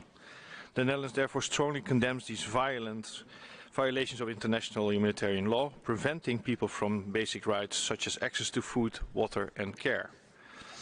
The ongoing abuses and violations need to be documented and the evidence collected preserved so that perpetrators on both sides can be held accountable for their crimes. We urge both the SAF and the RSF to end this conflict immediately and fully abide by ceasefire efforts. Mr. High Commissioners, ladies and gentlemen, all efforts should be focused on ending these human rights and international humanitarian law violations and create safe corridors to provide humanitarian aid. The Netherlands is ready to support all efforts to obtain a solution and reaffirms its solidarity with the people of Sudan. Thank you. Thank you. Brazil is the next. Thank you, Mr. President. Brazil is closely following the human rights situations in Sudan. We are very concerned about the unparalleled level of violence since the outbreak of the clashes on April 15th and its impacts on human rights. We commend the 7 neighboring countries of Sudan for keeping their borders open and receiving displaced persons. The attacks on civilians, civilian facilities, including hospitals and schools, and the looting of offices of civil society and international organizations, as well as diplomatic missions, are unacceptable. We reiterate our call for full respect by all parties to international humanitarian law and the Vienna Convention of 1961. We reiterate our call for immediate cessation of hostilities that could allow unimpeded access to humanitarian assistance. We support the efforts of the African Union, the Intergovernmental Authority for Development, the League of Arab States, the United Nations, and its Security Council in seeking lasting political solutions for the ongoing crisis, recalling the 2019 Constitutional Declaration and the Framework Agreement of 2022, we hope for the achievement of a political understanding leading to the return to a civilian-led government with full respect for human rights in Sudan. Thank you. Thank you. And I'm inviting Peru. Gracias. Thank you, President. Peru supports the convening of this special session of the Council on the human rights impact of the situation in Sudan in light of the severe armed conflict affecting the country. We deeply lament the tragic loss of hundreds of lives, including of children and young people, as well as reports of sexual aggression against Sudanese women. Peru agrees with what was said by the High Commissioner Volker Turk regarding the immediate ceasefire. This is of vital significance, and we urge the parties to the conflict to immediately end hostilities and to comply with international humanitarian law. We urge the parties to the conflict to respect human rights, to protect the civilian population, and to enforce the right to justice for everyone and ensure accountability for violations. We call on the international community to step up its efforts to support dialogue in favor of a ceasefire so as to meet the needs of the Sudanese people for a peaceful and democratic future in which their human rights are respected. Thank you. Thank you. Switzerland, you have the floor. Monsieur le President, Switzerland supports the convening of this special session and the extension of the mandate of the expert appointed by the OHCHR for Sudan. We are seriously concerned by the violent clashes taking place in Sudan since the 15th of April. We call on the parties to the conflict to reach an immediate ceasefire to enable speedy and unhindered humanitarian access and to allow for dialogue to be resumed. My country is alarmed by the disastrous humanitarian consequences caused by the conflict, which has already cost the lives of hundreds of civilians and forced the displacement of tens of thousands of people. We condemn violations of IHL and international human rights law, including attacks on hospitals. We urge the parties to the conflict to take all measures required to protect the civilian population. Maintaining the internet connection is also crucial to ensure that persons affected can communicate with their relatives and access reliable information and products of basic necessity and information about safe evacuation routes. Finally, Switzerland affirms its support for efforts of mediation by the international community, including by neighboring states, partners in the region, the UN, the African Union, and IGAD. We call on the parties to the conflict to cooperate fully with these stakeholders to put an end to the hostilities and find a lasting political solution. Thank you. Is Uruguay. Thank you, President. Uruguay views with concern the ongoing deterioration of the situation in the Republic of Sudan. This is aggravated by the clashes between the Rapid Support Forces and the Sudanese Armed Forces, which is worsening a negative picture which also affects respect for human rights.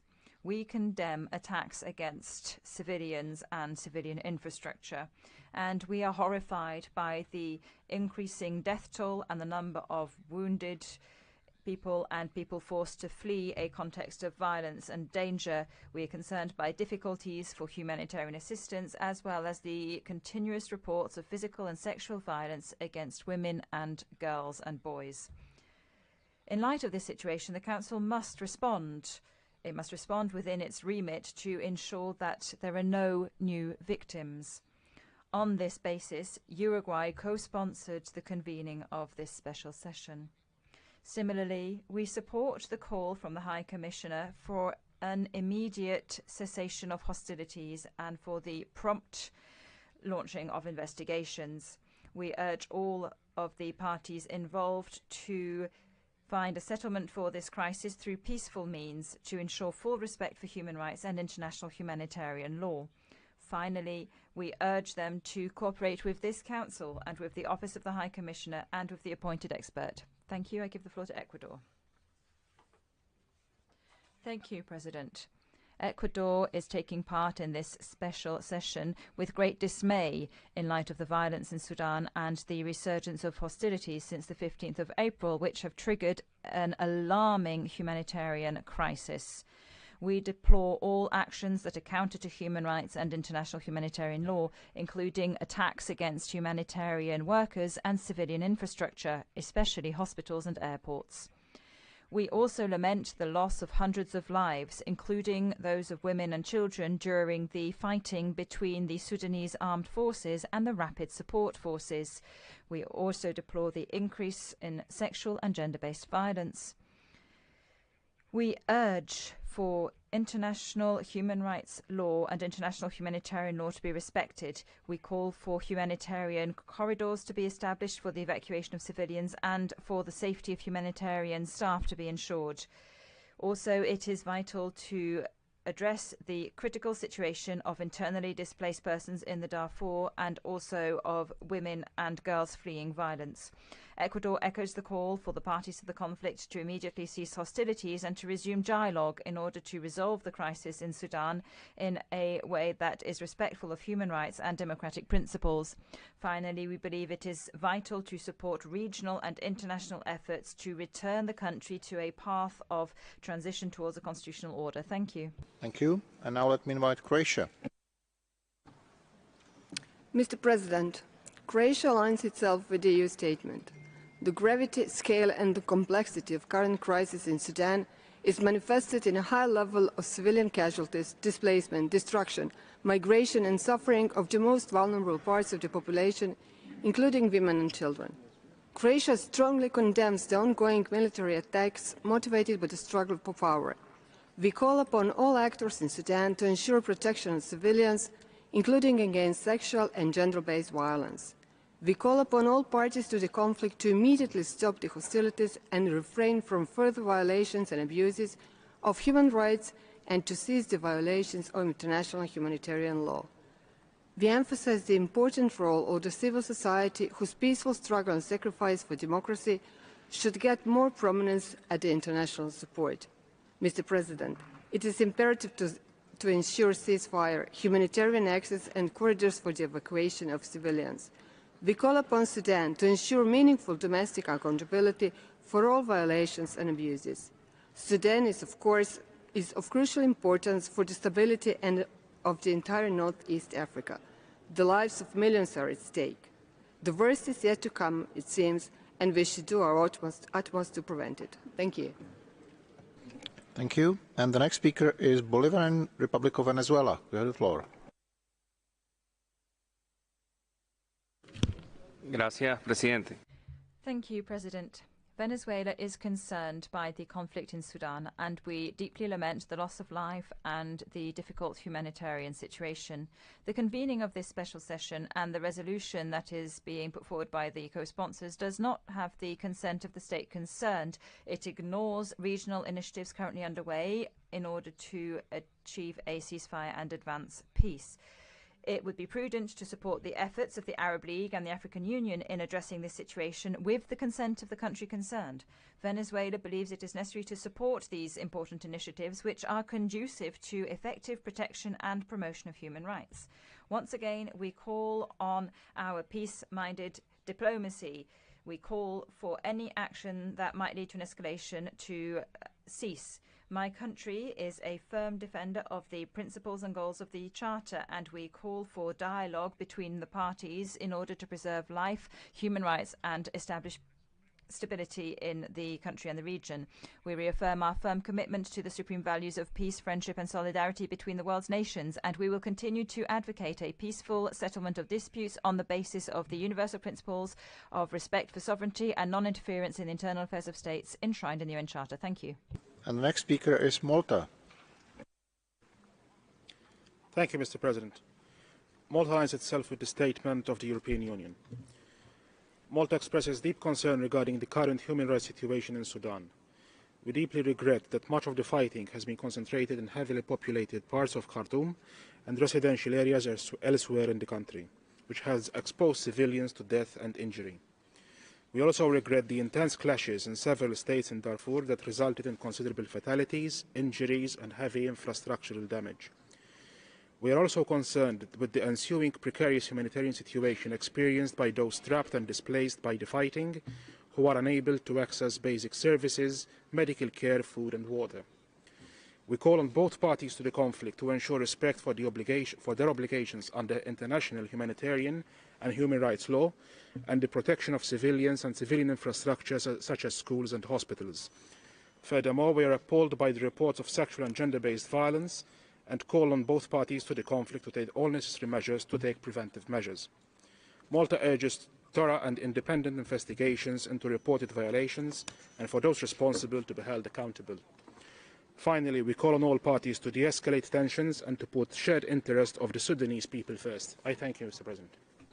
Thank you. And we continue with Cyprus. Thank you, Mr. President. Cyprus aligns itself with the statement by the European Union. Since the outbreak of hostilities, the human rights and the humanitarian situation in Sudan has rapidly deteriorated, especially impacting women and girls. We urge all parties to the conflict to immediately cease hostilities and to fully respect their obligations under international law. There is an urgent need to provide immediate humanitarian assistance to the people of Sudan. The deliberate denial and obstruction of humanitarian access is a blatant violation of international humanitarian law. Cyprus supports regional and international efforts to implement a lasting and sustainable ceasefire agreement, and we welcome all mediation efforts towards this end. Furthermore, the efforts by neighbouring states that have kept their borders open and are assisting refugees must not go unnoticed. Beyond the imperative of a lasting ceasefire, a national reconciliation process and the formation of an inclusive government promoting accountability and paving the way for the democratic transition of Sudan is an integral part of the overall solution. During evacuation efforts from Sudan, undertaken recently, Cyprus was a safe transit hub, and we shall continue to contribute whenever needed by the international community in humanitarian evacuation efforts. I thank you. Thank you, and I'm inviting Ethiopia. Mr. President, Ethiopia aligns itself with the statement delivered by the representative of Cote d'Ivoire on behalf of the African Group and would like to make the following remarks. Ethiopia, as a neighboring country, is gravely concerned over the ongoing fighting and appeals to both parties of the conflict to stop the fighting and allow humanitarian relief and assistance to the people that are in need. Ethiopia underscores that there can only be a political solution to the crisis and advocates for its resolution on the basis of the principle of African solutions to African problems. In this regard, Ethiopia's recent peace agreement to resolve the conflict in the northern part of the country can serve as a useful example.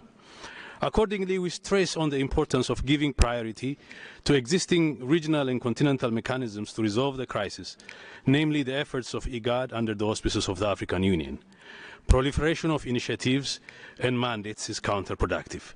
In this connection, we find this special session to be untimely. Any new mechanism to be successful should be owned by the Sudanese themselves and be based on the consent of the concerned country on the basis of the principle of complementarity. We emphasize on the respect of Sudan's national sovereignty, territorial integrity and political independence. Finally, we wish to express our solidarity with the brotherly people of Sudan at this difficult time. I thank you. Thank you. And the next speaker is Ireland. Thank you, Mr. President. Ireland aligns with the statement of the EU. We are deeply concerned by the devastating consequences of this latest phase of conflict in a country already facing severe human rights, humanitarian and economic challenges as a result of the military coup of October 2021. Ireland condemns all attacks on local and international humanitarian personnel and humanitarian assets. The targeting of health workers, lawyers, journalists, community organisers and human rights defenders, as well as reprisals against civilians who urge an end to the war or refuse to support attainment of military objectives must end. Their work is critical to both the immediate and long-term protection of human rights in Sudan. We urge the parties to facilitate immediate and unconditional humanitarian access and protection in line with obligations under international law. With fighting concentrated in urban areas and use of explosive and aerial weaponry, IDP settlements, hospitals, schools and vital civilian infrastructure have all been the target of attack. UNICEF reports that 7 children are killed or injured each hour. Hundreds of thousands have been displaced. The work of OHCHR and the designated expert are vital to both preventing and ensuring accountability for human rights violations. Ireland supports the strengthening of monitoring and reporting. We call on this Council to speak with a united voice against this reckless violence and in solidarity with the Sudanese people in their demands for a peaceful and democratic future. I thank you. Thank you. Italy. Mr. President, Italy aligns itself with the statement of the European Union. Italy is deeply concerned about the deterioration of the human rights situation in Sudan following the outbreak of hostilities on 15 April, which have already caused a death toll of hundreds and thousands of injured. We are also gravely concerned about the exacerbation of the already dire humanitarian situation in the country, as well as the sharp increase of internally displaced persons and refugees in neighbouring countries. Italy calls on all actors involved to immediately end the armed confrontations, protect civilians and refrain from attacks on civilian infrastructures, including medical and education facilities, as well to enable rapid, safe and unhindered humanitarian humanitarian access. Italy welcomes and supports all mediation efforts, including by the UN, the African Union, IGAD and the League of Arab States, to achieve a lasting ceasefire and resume an inclusive political dialogue with a view to establishing a transitional civilian government. We also appreciate the joint initiative by the US and Saudi Arabia that led to preliminary talks in Jeddah between representatives of the Sudanese armed forces and the Rapid Support Forces. Italy stands in solidarity with the people of Sudan, whose aspirations for a peaceful and democratic future deserve the full support of the international community. I thank you, Mr. President. Thank you. Israel, you have the floor. Thank you, Mr. President. Israel is concerned over the recent events in Sudan and the implications of the ongoing hostilities which began on 15 April 2023. Israel calls on all parties to show restraint and to refrain from attacks on the civilian population. In addition, Israel calls on all parties to return to the path of internal reconciliation in order to conclude the process of governmental transition with a wide consensus. Mr. President, since fighting erupted in the country, Israel has been operating via various channels to reach a permanent ceasefire and welcomes several ceasefire agreements reached in the last few weeks. Israel urges all parties to respect them and reach a peaceful solution. I thank you. Thank you. And now let me invite New Zealand. Mr. President, New Zealand is deeply concerned by the alarming human rights situation in Sudan. The many hundreds killed, thousands wounded, and hundreds of thousands displaced are a grim testimony to the toll the conflict has already taken on the people of Sudan. But these numbers tell only part of the story. The destruction wrought by the fighting has thrown the population into a humanitarian crisis, stands in the way of Sudan's transition to democracy, and imperils the human rights of the Sudanese people. New Zealand urges the parties to the conflict to negotiate and adhere to a ceasefire to alleviate human suffering, particularly by allowing access for humanitarian aid and with a view to agreeing a long-term negotiated peaceful settlement enabling the transition to civilian-led government. Mr. President, reports of human rights violations and abuses by the combatants to the conflict, including reports of sexual and gender-based violence, are deeply disturbing. It is therefore entirely appropriate that the Human Rights Council is holding this special session. New Zealand supports the resolution, which enhances the existing mandate of the High Commissioner's designated expert on human rights in the Sudan and is complementary to other international and regional efforts towards peace in Sudan. We urge all Council members to support its adoption. Thank you, Mr. President. Thank you. And now let me invite Egypt. Mr. President, my delegation aligns itself with the statements of the Arab and African groups. In our national capacity, we would like to express Egypt's solidarity with the brotherly Sudanese people with whom we have historical relations as a neighboring state. Egypt is attached to stabilizing the political and security situation and to respond quickly to the humanitarian needs in the Sudan, and therefore we stress the need for an immediate and comprehensive ceasefire in order to preserve the wealth of the brotherly Sudanese people and institutions of the Sudanese state. We are making strenuous efforts to facilitate the arrival of people from Sudan through border crossings and to provide them with humanitarian assistance and necessary medical services. We urge all international organizations and UN agencies working in the humanitarian field to redouble their efforts and to provide necessary assistance to alleviate the suffering of the Sudanese people. We seize this opportunity to reaffirm our principled position, rejecting the convening of council meetings on the human rights situation in states, the establishment of mechanisms to follow up the situation, or to expand the mandate of the mechanisms already in place without the consent of the country concerned, especially if this country is already cooperating with the Council and its various mechanisms. Thank you, Mr. President.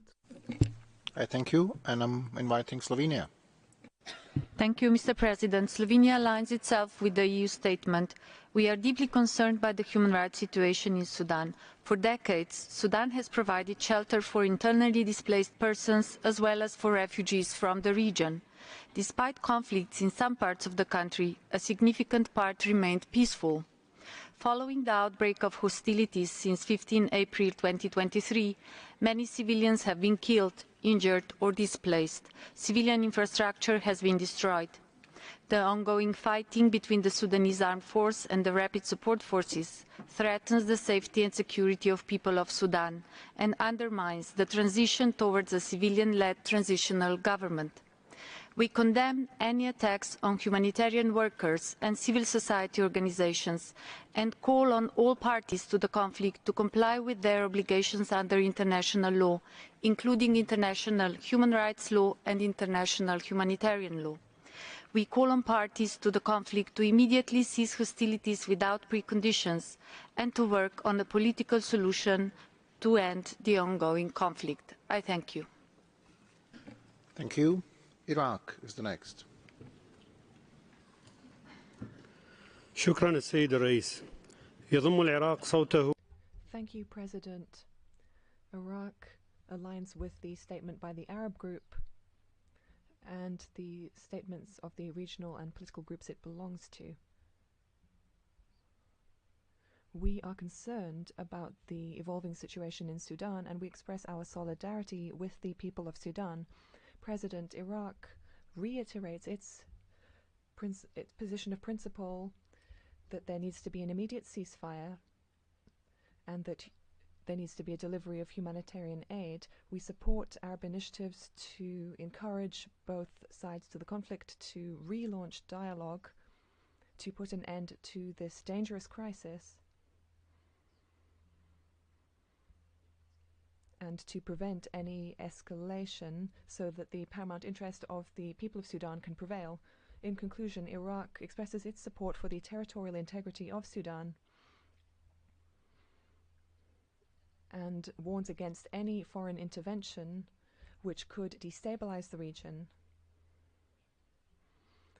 And we call for a rejection of violence to protect civilian life. I thank you. Thank you. And now I would like to invite Zimbabwe.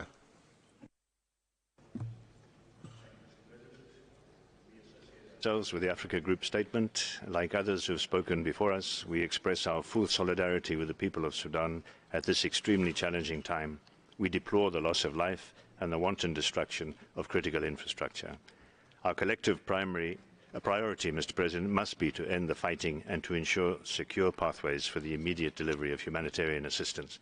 With regard to ongoing mediation efforts, we stress that due regard should be given to the principle of subsidiarity, and in this regard, we are fully supportive of regional mediation efforts by IGAD, the League of Arab States, supported by the African Union, prioritizing human life, the primacy of a ceasefire, and the restoration of lasting peace in Sudan.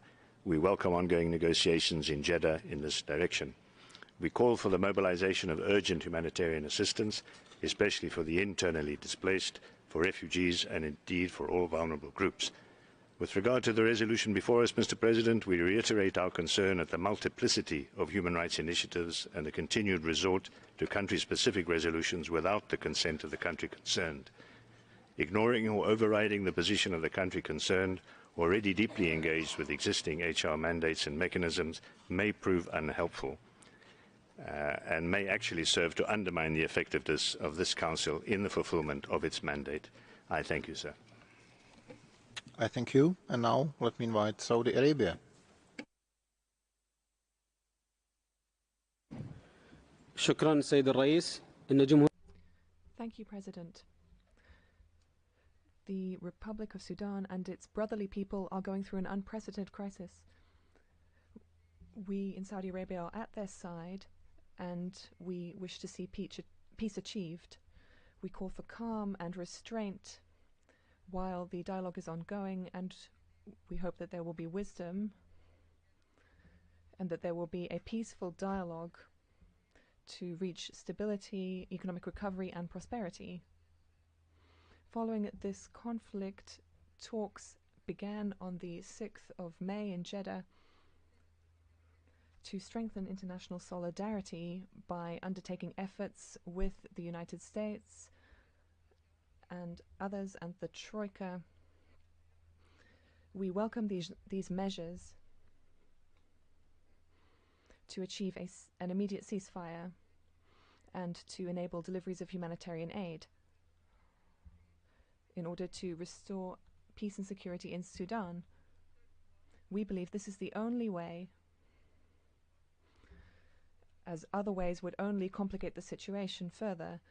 President, my country reaffirms the need to address the humanitarian situation in Sudan and to protect humanitarian aid, to provide for secure corridors for humanitarian aid workers, and to evacuate civilians.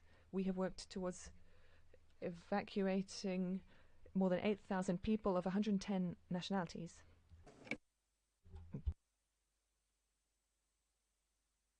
Iran, you have the floor.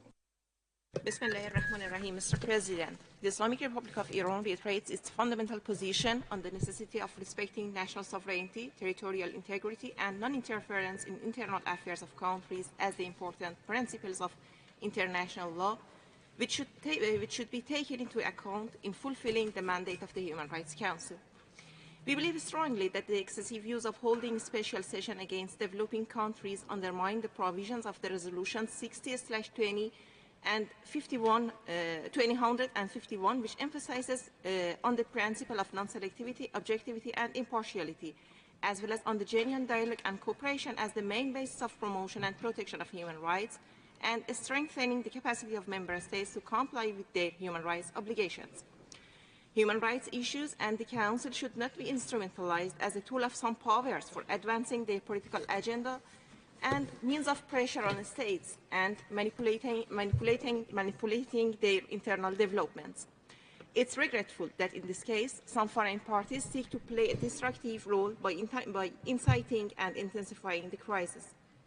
Holding this special session is part of these negative interventions and will not bring any achievement for parties and people of Sudan. We re-emphasize that the only solution is a Sudanese dialogue based on internal initiatives. Bearing this in mind, we call on internal parties to stop immediately the military confrontation and look forward a peaceful solution through dialogue. I thank you, Mr. President. Thank you, and I'm inviting Russian Federation. President, we are closely following developments in Sudan. We note a deterioration of the humanitarian situation, a shortage of food and medication in many regions of the country. We call on the parties to the conflict to show political will and to take prompt steps towards a ceasefire. We believe that any disagreements can be settled only at the negotiating table. Following the end to the armed conflict, practical steps must be taken to re-establish the inter-Sudanese dialogue. To ensure that this is inclusive, it is important in our belief that this process involve all of the ethnic and religious groups of Sudan, as well as prominent regional leaders. We believe that progress in this area would be enabled by achieving a broad national consensus. Russia consistently opposes the politicization of the topic of Sudan in the HRC. Playing up this topic in the Council is counterproductive and in fact does not facilitate the settlement of the crisis in the country. Foreign imposition on the Sudanese leadership of dubious socioeconomic solutions and universal democratizing templates, and also the politicization of economic and financial assistance, are unacceptable. We are convinced that the people of Sudan can and must independently resolve domestic problems. The international community and the HRC must provide all assistance in this regard. Thank you. Meanwhile, Norway. Thank you, Mr. President. President, as part of the core group, Norway welcomes this special session. And as others here today, we strongly condemn the ongoing violence and urge the combatants to agree and adhere to a ceasefire immediately. The fighting must stop now. The situation for the civilian population is catastrophic, with enormous humanitarian needs and grave human rights violations. Women and children are again likely to pay the heaviest price. We therefore call on the parties to urgently take measures to fulfill their obligations under international humanitarian law and protect all civilians, including children and humanitarian and health workers. The parties must allow and facilitate safe, unimpeded access to humanitarian assistance without delay. Norway supports all efforts aimed at de-escalating, resolving the situation and responding to humanitarian needs. We stand firmly behind the efforts of the Sudanese people to establish a democratic and peaceful future. There needs to be a resumption of the political process through dialogue and negotiations towards the establishment of an inclusive, democratic, transitional, civilian-led government. I thank you. Thank you. And let me invite Libya. شكرا سيد الرئيس. تضم بلادي صوتها إلى Thank you, President. We align with the statement of the AB Group and the Africa Group. We reiterate our solidarity with the fraternal country of Sudan in these difficult circumstances, and we stress the importance of upholding the sovereignty and independence of Sudan. And it is also important to reach a ceasefire and enable the delivery of humanitarian aid to alleviate civilian suffering. We support regional efforts to achieve a ceasefire and return the country to the path of a political settlement to re-establish stability and the democratic transition. The US and Saudi initiative, which has led to talks currently ongoing in Jeddah, is welcomed. President, we support the state of Sudan and we call on you to respect this country's position that it expressed regarding the holding of this session and on the possibility of creating further mechanisms, part of myriad international mechanisms on the human rights situation in Sudan. This complicates the work of these mechanisms and limits their effectiveness. In conclusion, we call on the High Commissioner to continue providing technical support to Sudan to allow for promotion and protection of human rights. You have the floor. Merci, Monsieur le Président. Thank you, President. The delegation of Chad aligns with the statement made by the Africa Group.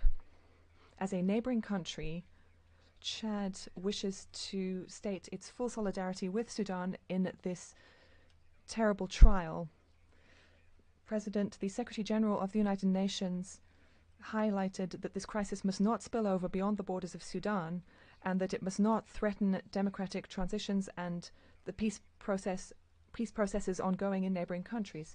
We welcome this position. While reaffirming our commitment to the principle of subsidiarity, our country does not favor any parallel initiative, any unilateral initiative, which could stymie current initiatives which are underway. Chad also stresses that the human rights situation in Sudan is already inscribed in the agenda of the 53rd session of the Human Rights Council to be held in June.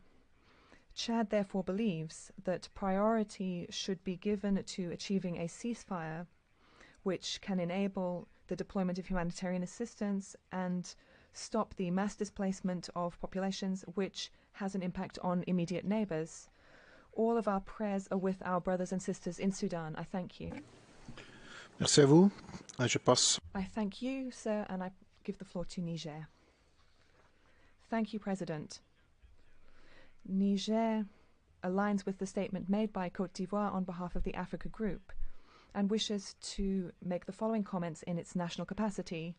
Niger reaffirms its strong commitment to human rights and its opposition to any attack on the sanctity of the human person. However, in this case, we very much question the effectiveness of the special session in the Human Rights Council to discuss the current situation in Sudan. My delegation particularly fears that this session might have a negative impact on the ongoing process, which seeks a return of peace, and on efforts by Sudan to cooperate with human rights mechanisms that already exist. This is an indispensable condition for effective management of the humanitarian situation and for better protection of human rights above all. My delegation also highlights a lack of prior and transparent consultations with the African Group, of which we are president and which we have witnessed up close. Finally, Niger reiterates its support for initiatives by IGAD and by the African Union and the Jeddah process led by Saudi Arabia and the United States and others to help Sudan come out of this crisis situation. And we call on other members of the international community to assist in achieving a speedy and lasting ceasefire and to open up humanitarian aid.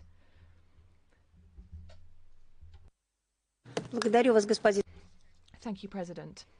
The crisis situation in Sudan requires a speedy settlement of the conflict to put an end to violence, restore order, and ensure security and safety for civilians.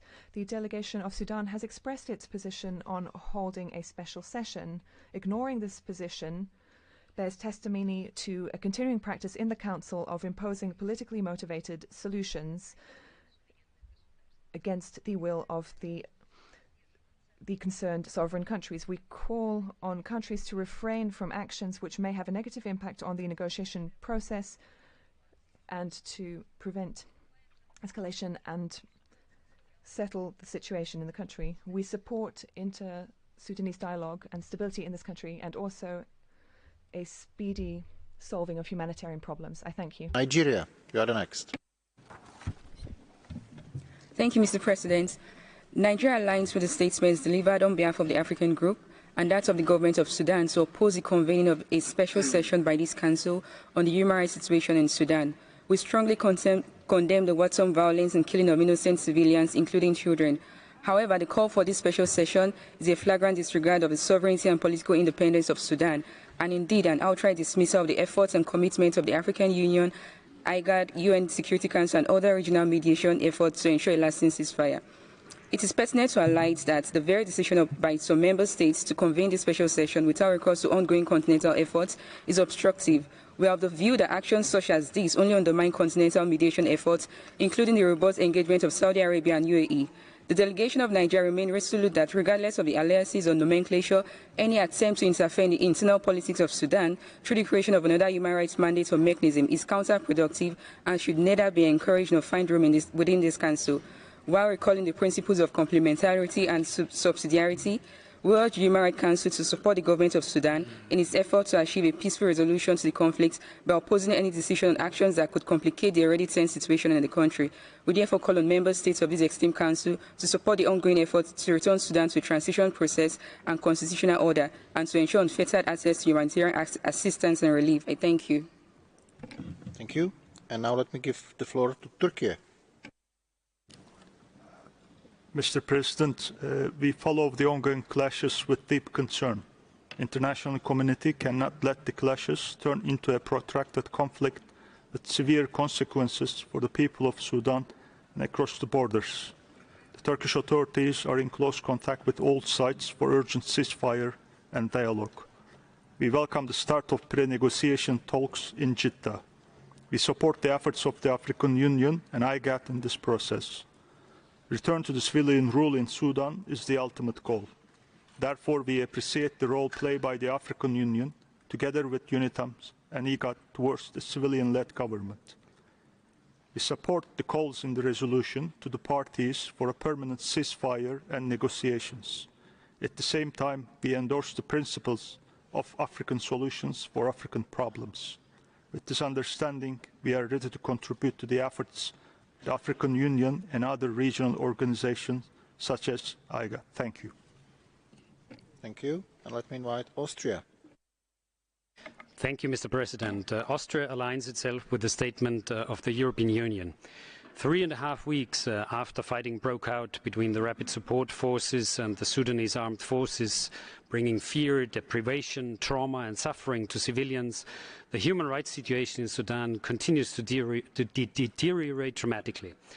Austria notes with great concern the escalating violence and attacks on civilians, including widespread sexual and gender-based violence in Sudan. Women and girls are the primary victims of these atrocities, with reports of rape, sexual assault and harassment. In addition, restrictions on freedom of expression, media and access to information in Sudan are of grave concern. Journalists, human rights defenders and civil society activists face threats, intimidation and censorship that prevent them from carrying out their important work. Austria fully supports the draft resolution before us, particularly strengthening the designated expert on Sudan, the High Commissioner for Human Rights and OHCHR. We call on all parties to the conflict to immediately cease hostilities and fighting, to protect civilians and to fully comply with and negotiate a durable ceasefire and to respect international human rights law and international humanitarian law. I thank you. Thank you. Canada, you have the floor. Thank you, Mr. President. Canada remains deeply concerned about the deteriorating humanitarian and human rights situation in Sudan and calls for an immediate end to the violence. We are not only preoccupied with what is happening in urban centres, but also with what this will mean for already delicate regions like Darfur. Millions of people are in need of humanitarian assistance. Hospitals and doctors are being targeted, and attacks on communication infrastructure are unacceptable. Canada is also concerned by the increased risk of sexual and gender-based violence, particularly for women, human rights defenders, and women and children seeking to leave. Mr. President, the Council has a distinct and complementary role to play in response to the crisis, one that is coordinated with and reinforces regional efforts to support the establishment of a transitional and civilian-led government. We welcome the draft resolution, in particular its proposal to provide additional resources for the Office of the High Commissioner for Human Rights to respond to the situation. There can be no enduring peace and security in Sudan without respect for all human rights. Any settlement must ensure that the voices of local civil society are heard and integrated, including political groups, peace builders, and a vibrant press. Canada will continue to support the people of Sudan in their call for a return to a peaceful and civilian-led transition and their aspirations for freedom, peace, and justice. Thank you. Thank you. And the next on my list is Mauritania.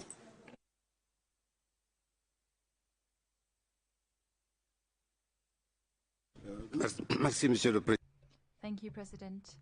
My delegation aligns itself with the statements made on behalf of the Arab and Africa groups, and we reaffirm our commitment to the sovereignty, independence, unity and territorial integrity of Sudan. We also reiterate our firm support for the Sudanese people in these difficult circumstances. We are following with great concern the situation in the Sister Republic of Sudan, as well as the serious security escalation and its impact on lives of citizens and the country's stability. We call on all parties to show restraint, to give priority to dialogue, and to take into account the best interest of the Sudanese people.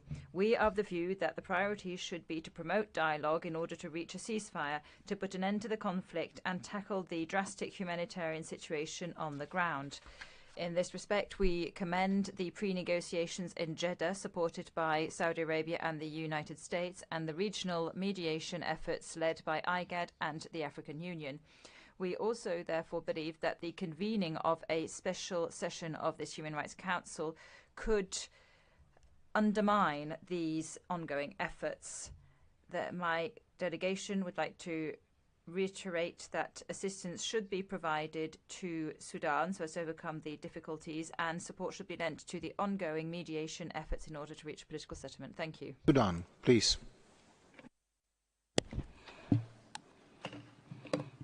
Thank you, Mr. President. The Republic of South Sudan has taken note of the reports on the current crisis in Sudan and aligns itself with the statement of the African Group. We have been closely monitoring the situation of the ongoing crisis in the sisterly country, Sudan. Mr. President, despite the challenges Sudan going through, and in line with the principles of solutions to the problems in Africa, South Sudan believes that African solutions remain better options to African problems. And given the historical ties between Sudan and South Sudan, we have been working closely to foster and mediate peaceful political settlements with each other countries. South Sudan supports the IGAD initiative, whereby the IGAD heads of state and government delegated on 16th of April 2023 His Excellency President Salva Kiir Mayardit and his Kenyan and Djibouti counterparts to consult with Sudanese leaders on the urgency of arresting the current situation in the sisterly country Sudan. Mr. President, in light of the political initiative of IGAD supported by the African Group and the ongoing negotiations started in Jeddah under the auspices of Saudi Arabia and United States of America, South Sudan calls on the Human Rights Council to consider lifting the unjustified imposed human rights resolutions on Sudan. Thank you. And we will continue with Tanzania. Tanzania, you have the floor. Thank you, Mr. President, for giving me the floor. The United Republic of Tanzania aligns itself with the statement made by Cote d'Ivoire on behalf of the African Group. We join hands in expressing our solidarity with the Sudan and commend the ongoing mediation by the region to ensure that an amicable solution is reached and peace prevails. We further encourage the international community to complement the efforts by Sudan to protect and promote human rights and provide the needed humanitarian assistance. We also encourage continued cooperation between Sudan and the Office of the High Commissioner for Human Rights and other UN agencies. I thank you, Mr. President, for the opportunity. I thank you, and I'm inviting Tunisia.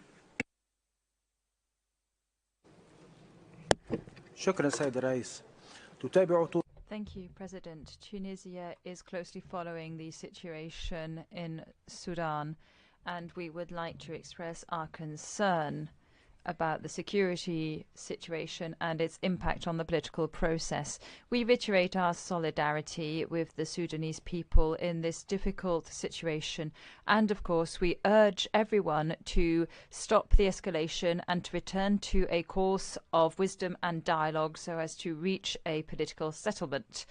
All this with a view to strengthening Sudan's stability and to helping its people. We do, of course, pay tribute to the efforts made at the international and regional levels and the negotiations in Jeddah so as to give top priority to a ceasefire and resume the political process with Sudanese ownership of that process. We would like to underscore the need to preserve the sovereignty, territorial integrity of Sudan and to ensure non-interference in domestic affairs. We also pay tribute to Sudan's cooperation with the Council. Thank you, President. Thank you. And the last observer state on my list is Uganda. Uganda, you have the floor. Thank you. Thank you, Chair. Uganda aligns with the African Group statement. As a country in the region, Uganda has continued to follow the unfortunate events in the Sudan with keen interest both at a regional and a bilateral level. We remain concerned of the deteriorating situation in the country, in particular the loss of life and destruction of property. This situation is not only creating a humanitarian crisis, but also has far-reaching implications for regional peace and security. Chair, the IGAD region has taken necessary steps to address the current situation. The leaders have agreed on a mechanism of engagement with the Sudan leadership, and we urge the international community to support the regional efforts to realize peace, security, and stability in the Sudan. We wish to echo the call by IGAD for an immediate and unconditional cessation of hostilities, de-escalate tensions, and allow unfettered humanitarian access. The most critical issue to date, in our view, is an immediate cessation of hostilities. Whereas the Council is rightfully concerned with the human rights situation in the Sudan, the question that begs is how this specific session will realize its purpose without an immediate end to the fighting. Therefore, it is essential that this Council works cooperatively with the Sudan as a country of concern to successfully achieve the tenets of the resolution under consideration today. I thank you, Chair. Thank you very much. And I recognize the request for the floor from the Equatorial Guinea. Sir, you have the floor. Gracias, señor presidente. Thank you, President. Equatorial Guinea aligns itself with the statement by the Africa Group. Equatorial Guinea is deeply... You are not on the list of speakers. You didn't actually register yourself to the list of speakers, so I gave you floor because you waved your flag.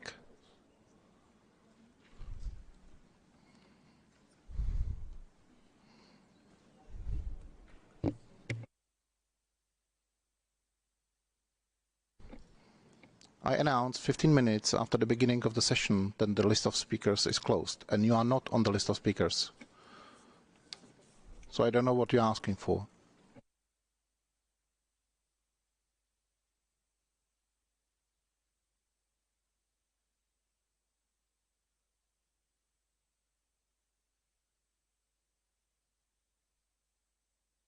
Intervención.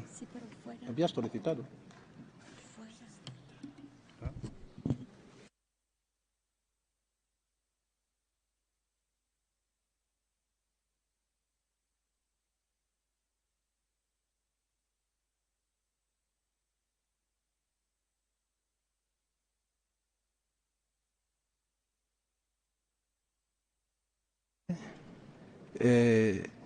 Como ya había solicitado. Well, I do apologize, and I would be grateful if I could make a statement.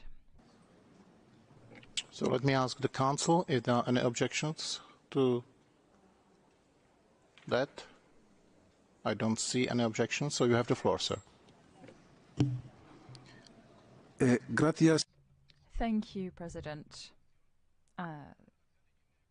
The delegation of Equatorial Guinea aligns itself with the statement by the Africa Group.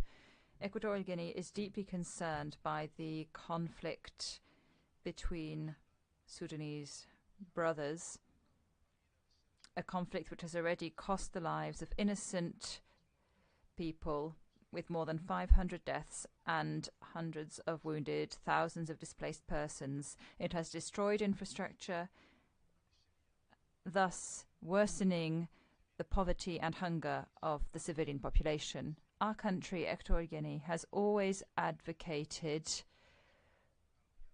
for dialogue and understanding as ways out of a conflict so as to ensure genuine political stability and peace. We believe that the United Nations should better exercise its role so as to put an end to forceful seizures of power which cast aside the will of the population. Equatorial Guinea stands by the brotherly population of Sudan, and at the same time we call for the end to this deadly conflict. This conflict in which the civilian population is always the victim. We commend the United Nations efforts. Your time, and we will now continue with the list of speakers for national human rights institutions and non-governmental organizations.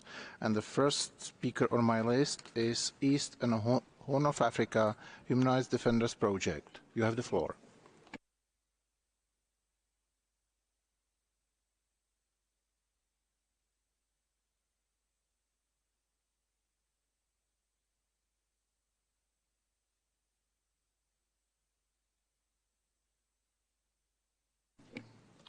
Again, East and Horn of Africa Human Rights Defenders Project. You have the floor.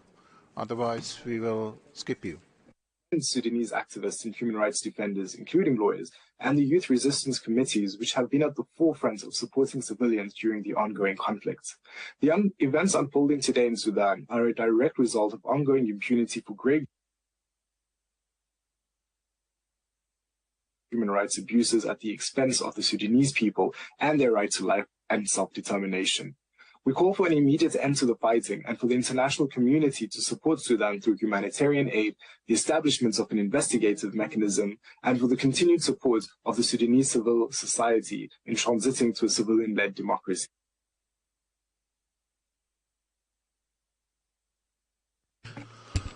I do apologize to the Council, but I'm being informed that we need to sort out a technical problem, and we will start again with East and Horn of Africa Human Rights Defenders Project. Please.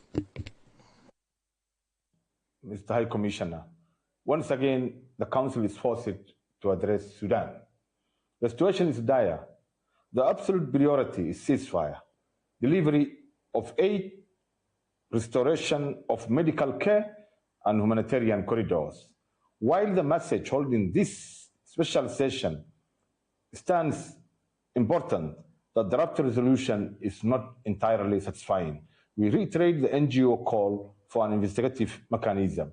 Until accessing the country is reasonably safe, experts will have to rely on remote monitoring and other rules.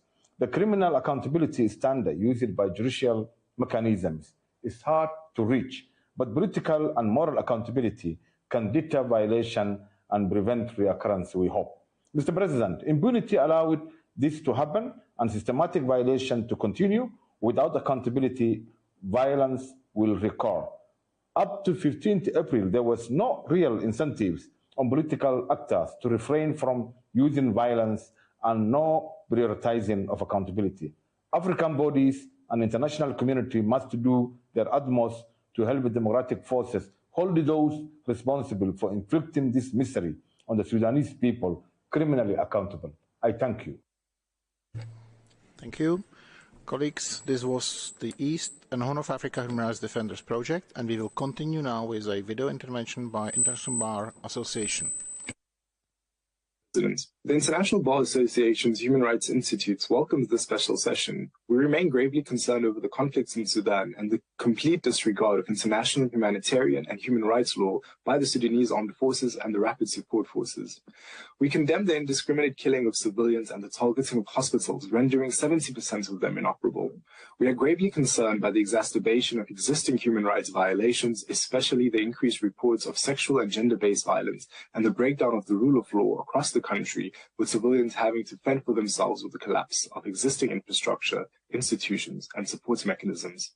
There have been reports of uniformed soldiers displacing civilians from their homes and using civilian areas as shields against military attacks. We highlight the immense difficulty experienced by Sudanese nationals attempting to flee the conflict, including the exceptionally high prices to leave the country and the lack of coordinated evacuation efforts. We commend Sudanese activists and human rights defenders, including lawyers, and the youth resistance committees, which have been at the forefront of supporting civilians during the ongoing conflict. The events unfolding today in Sudan are a direct result of ongoing impunity for grave human rights abuses at the expense of the Sudanese people and their right to life and self-determination. We call for an immediate end to the fighting and for the international community to support Sudan through humanitarian aid, the establishment of an investigative mechanism, and for the continued support of the Sudanese civil society in transiting to a civilian-led democracy. And the next video will be delivered by International Service for Human Rights. Activists and volunteers leading the response to the grave humanitarian crisis despite the imminent threat to their safety and lives, including false accusation of treason, threats for both parties in the conflict, assassination lists, and smear campaigns against defenders, including women and children. Since the start of the war, hundreds were killed and thousands injured and missing, including women and children. At least 4 women medical workers were killed. The exchange of fire between the two parties in residential areas and in front of health facilities resulted in the killing of pregnant women on their way to give birth and preventing women from seeking health care and food for their children. Sexual assaults by men in uniform from both fighting parties were reported, including at least 7 cases of rape. Cyber security alerts are increasing due to the rise in the hate speech and harassment against women activists in social media. Most essential services are not working, including electricity, water, health care, with no sexual and reproductive health care and support for SGBV survivors, and communication, internet, and banking, hindering thousands of people from leaving Khartoum. Displacement of tens of thousands of women and children increases the humanitarian crisis at the borders. We urge for an end of the war, protection of civilians, including activists, open humanitarian corridors, protection of women from SGPV, establishment of an international investigation. Now, in-person intervention from or by International Federation for Human Rights Leagues. You have the floor. FIDH, ACJPS, and SHRM welcome the holding of this special session. The violence between the SAF and the RSF has resulted in the deaths of over 530 civilians, thousands injured or subjected to sexual violence, and close to 1 million displaced. Millions more are suffering in the resulting humanitarian crisis, with the targeting of civilian infrastructure creating dire food shortages and blocking access to even the most essential of services. Health facilities and medical personnel have been targeted in violation of international humanitarian law, while escalating intertribal tensions in West Darfur risk compounding the effects of the wider conflict. An immediate, sustainable ceasefire is an essential first step in resolving this conflict. Restrictions on freedom of movement and expression and on access to information have severely obstructed civic space. Human rights defenders have been targeted with death threats and violence, while women HRDs face particular risks of sexual and gender-based violence. We unequivocally condemn the targeting of civil society, who work in precarious conditions at great personal risk to carry out essential human rights and humanitarian work. The legacy of impunity in Sudan has gone hand in hand with continued instability and conflict. Lasting peace cannot be achieved without accountability for all perpetrators of human rights violations and justice for victims. We reiterate the call of over 100 civil society organizations to establish an independent investigative mechanism. As a well-established tool in the prevention of future human rights violations, accountability cannot be delayed. The time for statements has long passed. We call on states to fulfill their responsibilities as members of the Human Rights Council and take urgent, concrete action to protect the human rights of the people of Sudan. Thank you. Thank you. And the next speaker is Human Rights Watch. Mr. President, the last 4 weeks have shown all too starkly the brutal disregard of the parties to the conflict in Sudan for the lives of civilians. They've used heavy weapons in heavily populated urban areas and attacked and bombed critical infrastructure, including water systems and hospitals, that civilians who cannot flee need for their survival. Hundreds of civilians have been killed and wounded. Hundreds of thousands have fled their homes, often at great cost. Many remain stranded at Sudan's borders. Today, we are partly here due to the global failure to address decades of security force abuses in Sudan. Impunity for atrocities by both the Sudanese army and the rapid support forces underpins the current crisis. In the world's wishful thinking that Sudan was on the right path, accountability has repeatedly been sidelined. This crisis should have set off alarms that the international approach was not working and that decisive action is needed to address the impunity that has only emboldened Sudan's warring actors. In this context, we're dismayed by the collective failure to use this session to establish an independent mechanism to advance accountability, which over 100 Sudanese regional and international civil society organizations have called for, a failure that should be corrected when the Council reconvenes in a few weeks. In the meantime, we look forward to enhanced monitoring and public reporting by the Office and designated experts, and hope they will provide guidance on concrete steps that need to be taken to prevent further abuses, protect human rights, and advance accountability. Thank you. Thank you. And now, World Organization Against Torture. Mr. President, the OMCT, the Giza Group and the Human Rights Hub remain concerned by the ongoing conflict related to gross human rights violations in Sudan. More than 400 civilians have been killed and thousands more are displaced without access to food, medical care and other basic needs. Many other casualties remain unreported due to security situation and the destruction of many health facilities in Khartoum. The situation of human rights defenders is also worrisome. Journalists, doctors, human rights activists and several aid workers are targeted by warring parties and risk their life and integrity while carrying out their duties during a conflict. Refugees and asylum seekers, particularly fleeing towards the Egyptian border and other Gulf nations, including Saudi Arabia, are blocked at the borders and encouraged to return to Sudan via Port Sudan. If nothing is done, the conflict might escalate and turn into an ethnic conflict, as it is already the case in West Darfur and White Nile State. Mr. President, as we have constantly alerted, this situation is fueled by impunity, and it is urgent to establish a UN human rights monitoring and fact-finding mission that will help identify protection gaps and formulate specific recommendations for accountability and assistance program, including the protection of civilians, refugees, IDPs, and human rights defenders. This can only reinforce ongoing regional efforts, and only justice will bring peace in Sudan. Thank you. Thank you. And we will continue with a video statement by Christian Solidarity Worldwide. Thank you, Mr. President. Military leaders continue to systematically undermine the prospects of a transition in Sudan as civilians bear the brunt of their actions. This Council must stand resolutely with the Sudanese people in calling for an immediate and unconditional release, emphasizing that attacks on civilians, including human rights defenders, medical personnel, humanitarian workers, and refugees, and targeting of hospitals and places of worship severely violate international human rights and international humanitarian law and amount to a war crime which will not go unpunished. On the 17th of April, the Anglican Cathedral in Khartoum was seized and used as a military base by RSF fighters who forced 42 people sheltering there, including the Archbishop and his family, to leave the building after being physically assaulted. In Bahri, the Evangelical Church was bombed and partially burned.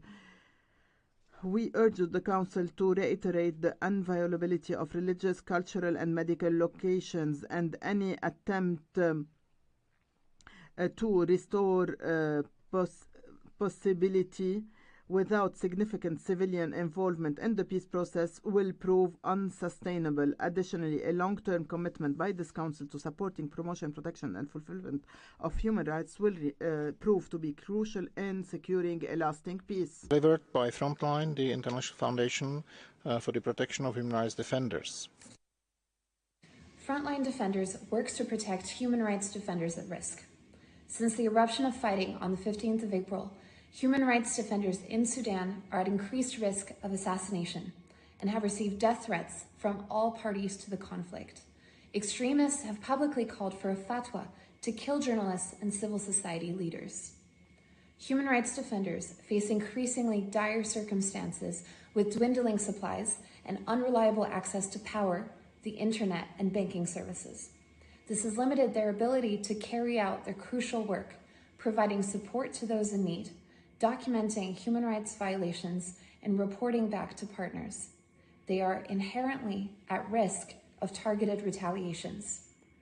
Last week, human rights defenders Mohammed Ahmed and Mohammed Jamal were abducted and tortured by the Sudanese military while providing medical assistance. Their hands were cut and their heads shaved in an apparent attempt to humiliate them before they were released.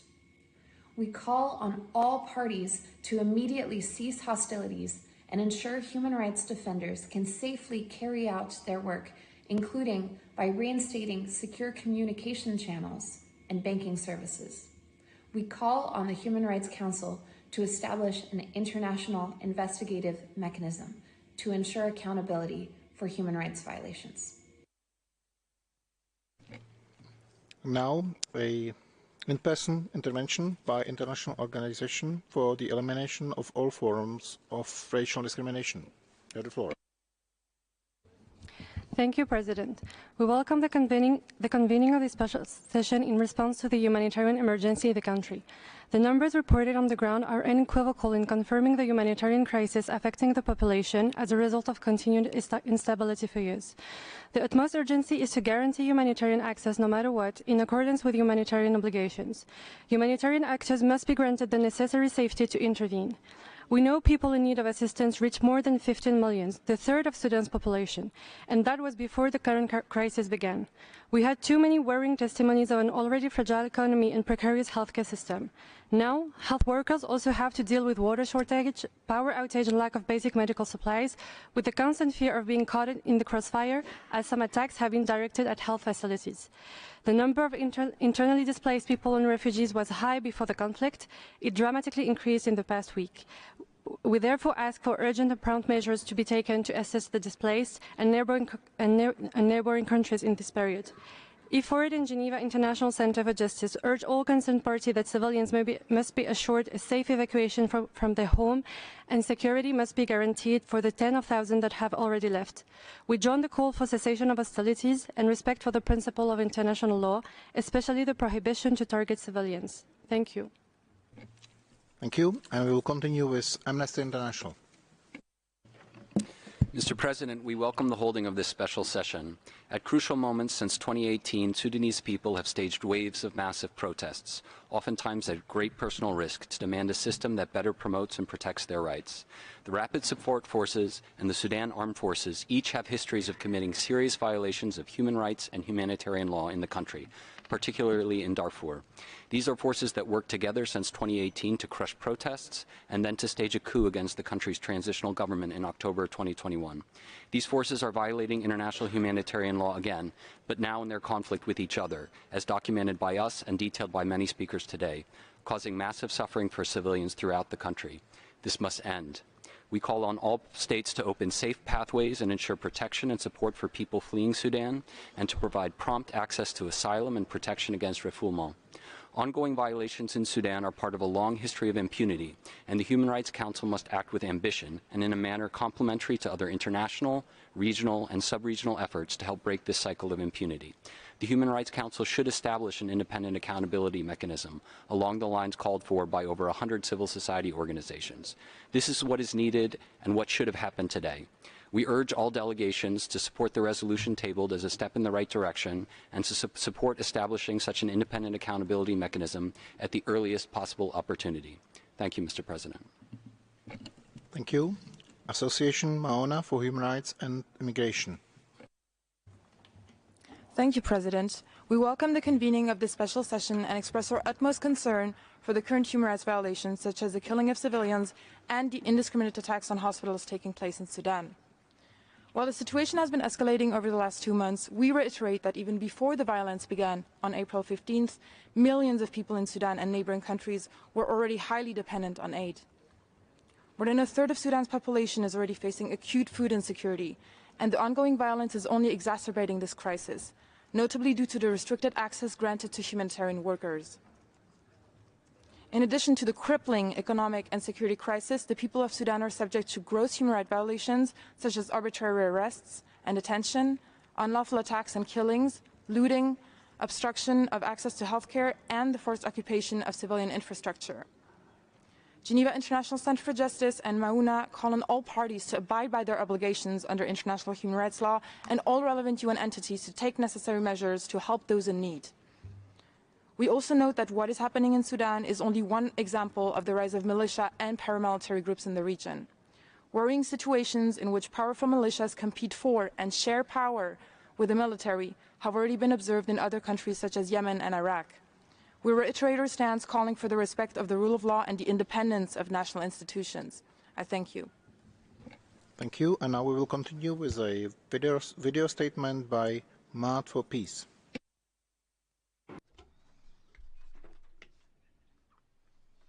For Peace, Development and Human Rights would like to express its appreciation to the core group on this draft resolution.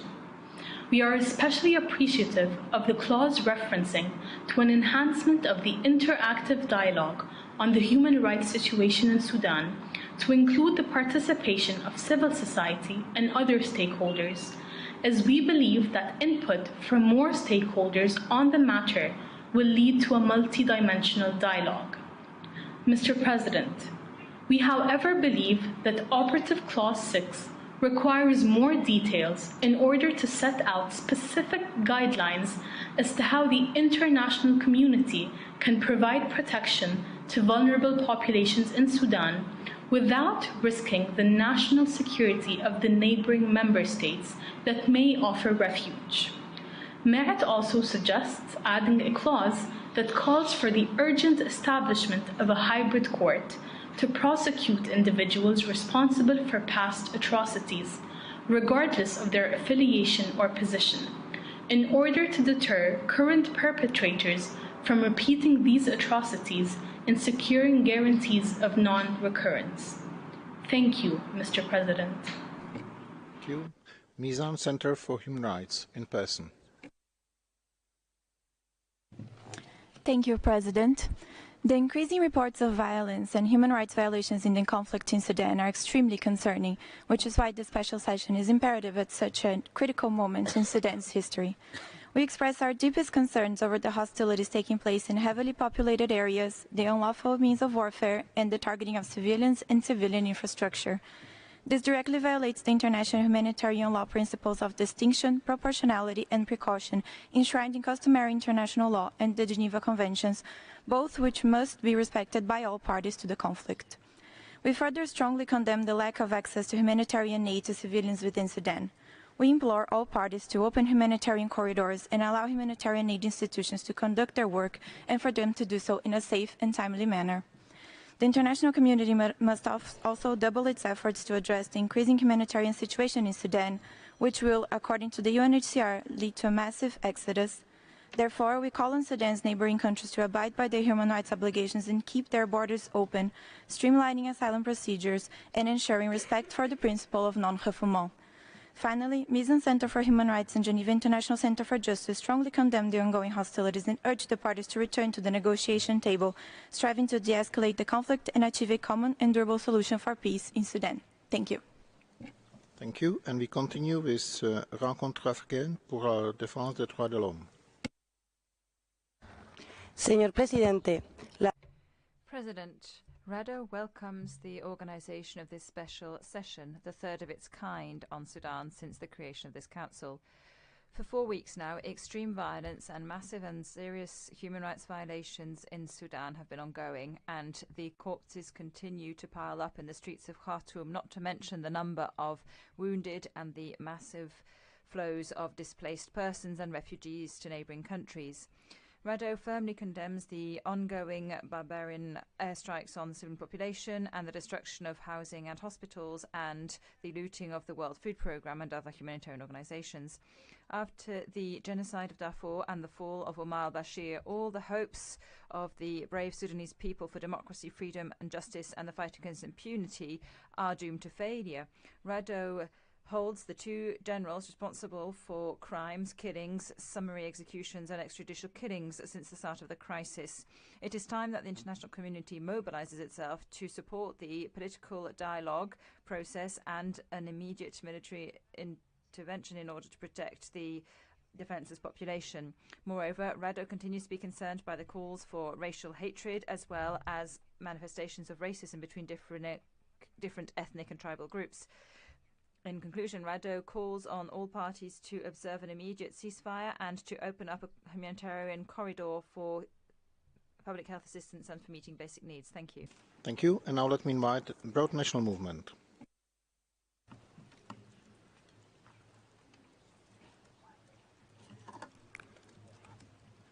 السيد الرئيس السادة الأعضاء الشكر كل الشكر لإقامة هذه. Ladies and gentlemen, we thank you for holding this special session on behalf of my colleagues. I pay tribute to the memory of martyrs, and I call on you to put an end to this absurd conflict which has been going on since the 15th of April and which is a war crime in keeping with Article 8 of the Rome Statute, which created the ICC.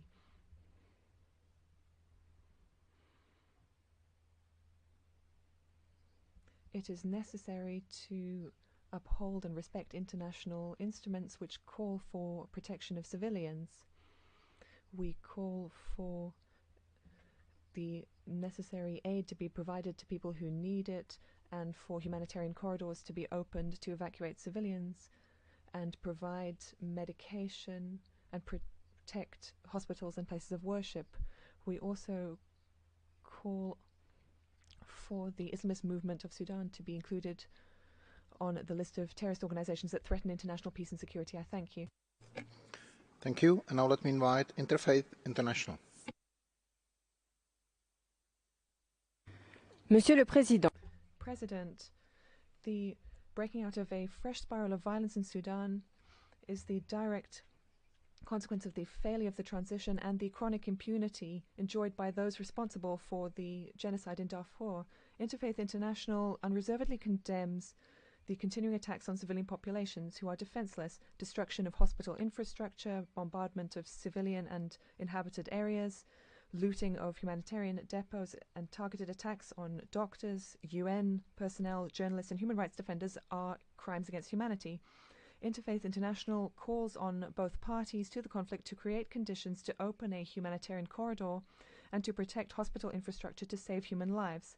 Interfaith International supports the setting up of an international commission of inquiry and the appointment of an expert panel to assist the country in preventing ethnic cleansing.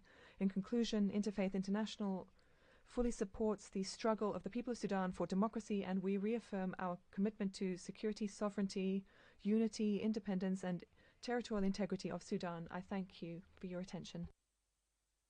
Thank you. And the Institute for Human Rights is the next. Thank you, Mr. President. The Institute for Human Rights is very concerned about Sudan's humanitarian situation in the wake of the conflict that started in mid-April of this year. Already, the situation with refugees and internally displaced people is critical. According to the UN data, the conflict had caused approximately 700,000 people to become internally displaced, and the incoming reports show that these figures are dramatically increasing with each passing day.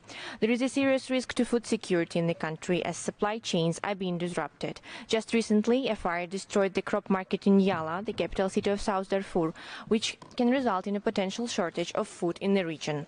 The healthcare system is of particular concern. The Sudanese Doctors Trade Union has reported that 60 out of 88 hospitals in or near clash zones remain closed, with 28 being threatened with closure due to a lack of staff and essential supplies.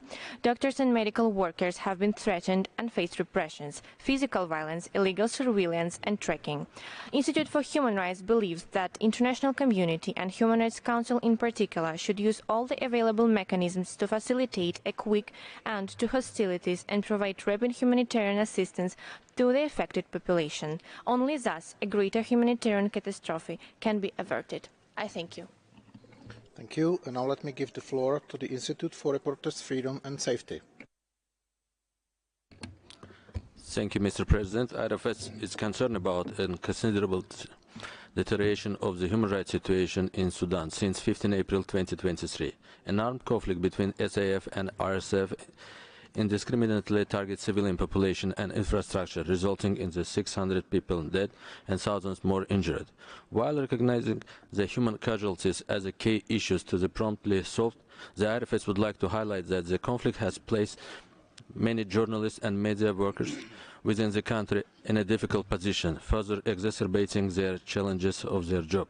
After the military coup in 2021, Sudanese authorities already introduced several restrictions of freedom of expressions by imposing internet blackout, banning media outlets and press institutions, detaining, beating and intimidating a number of Sudanese journalists.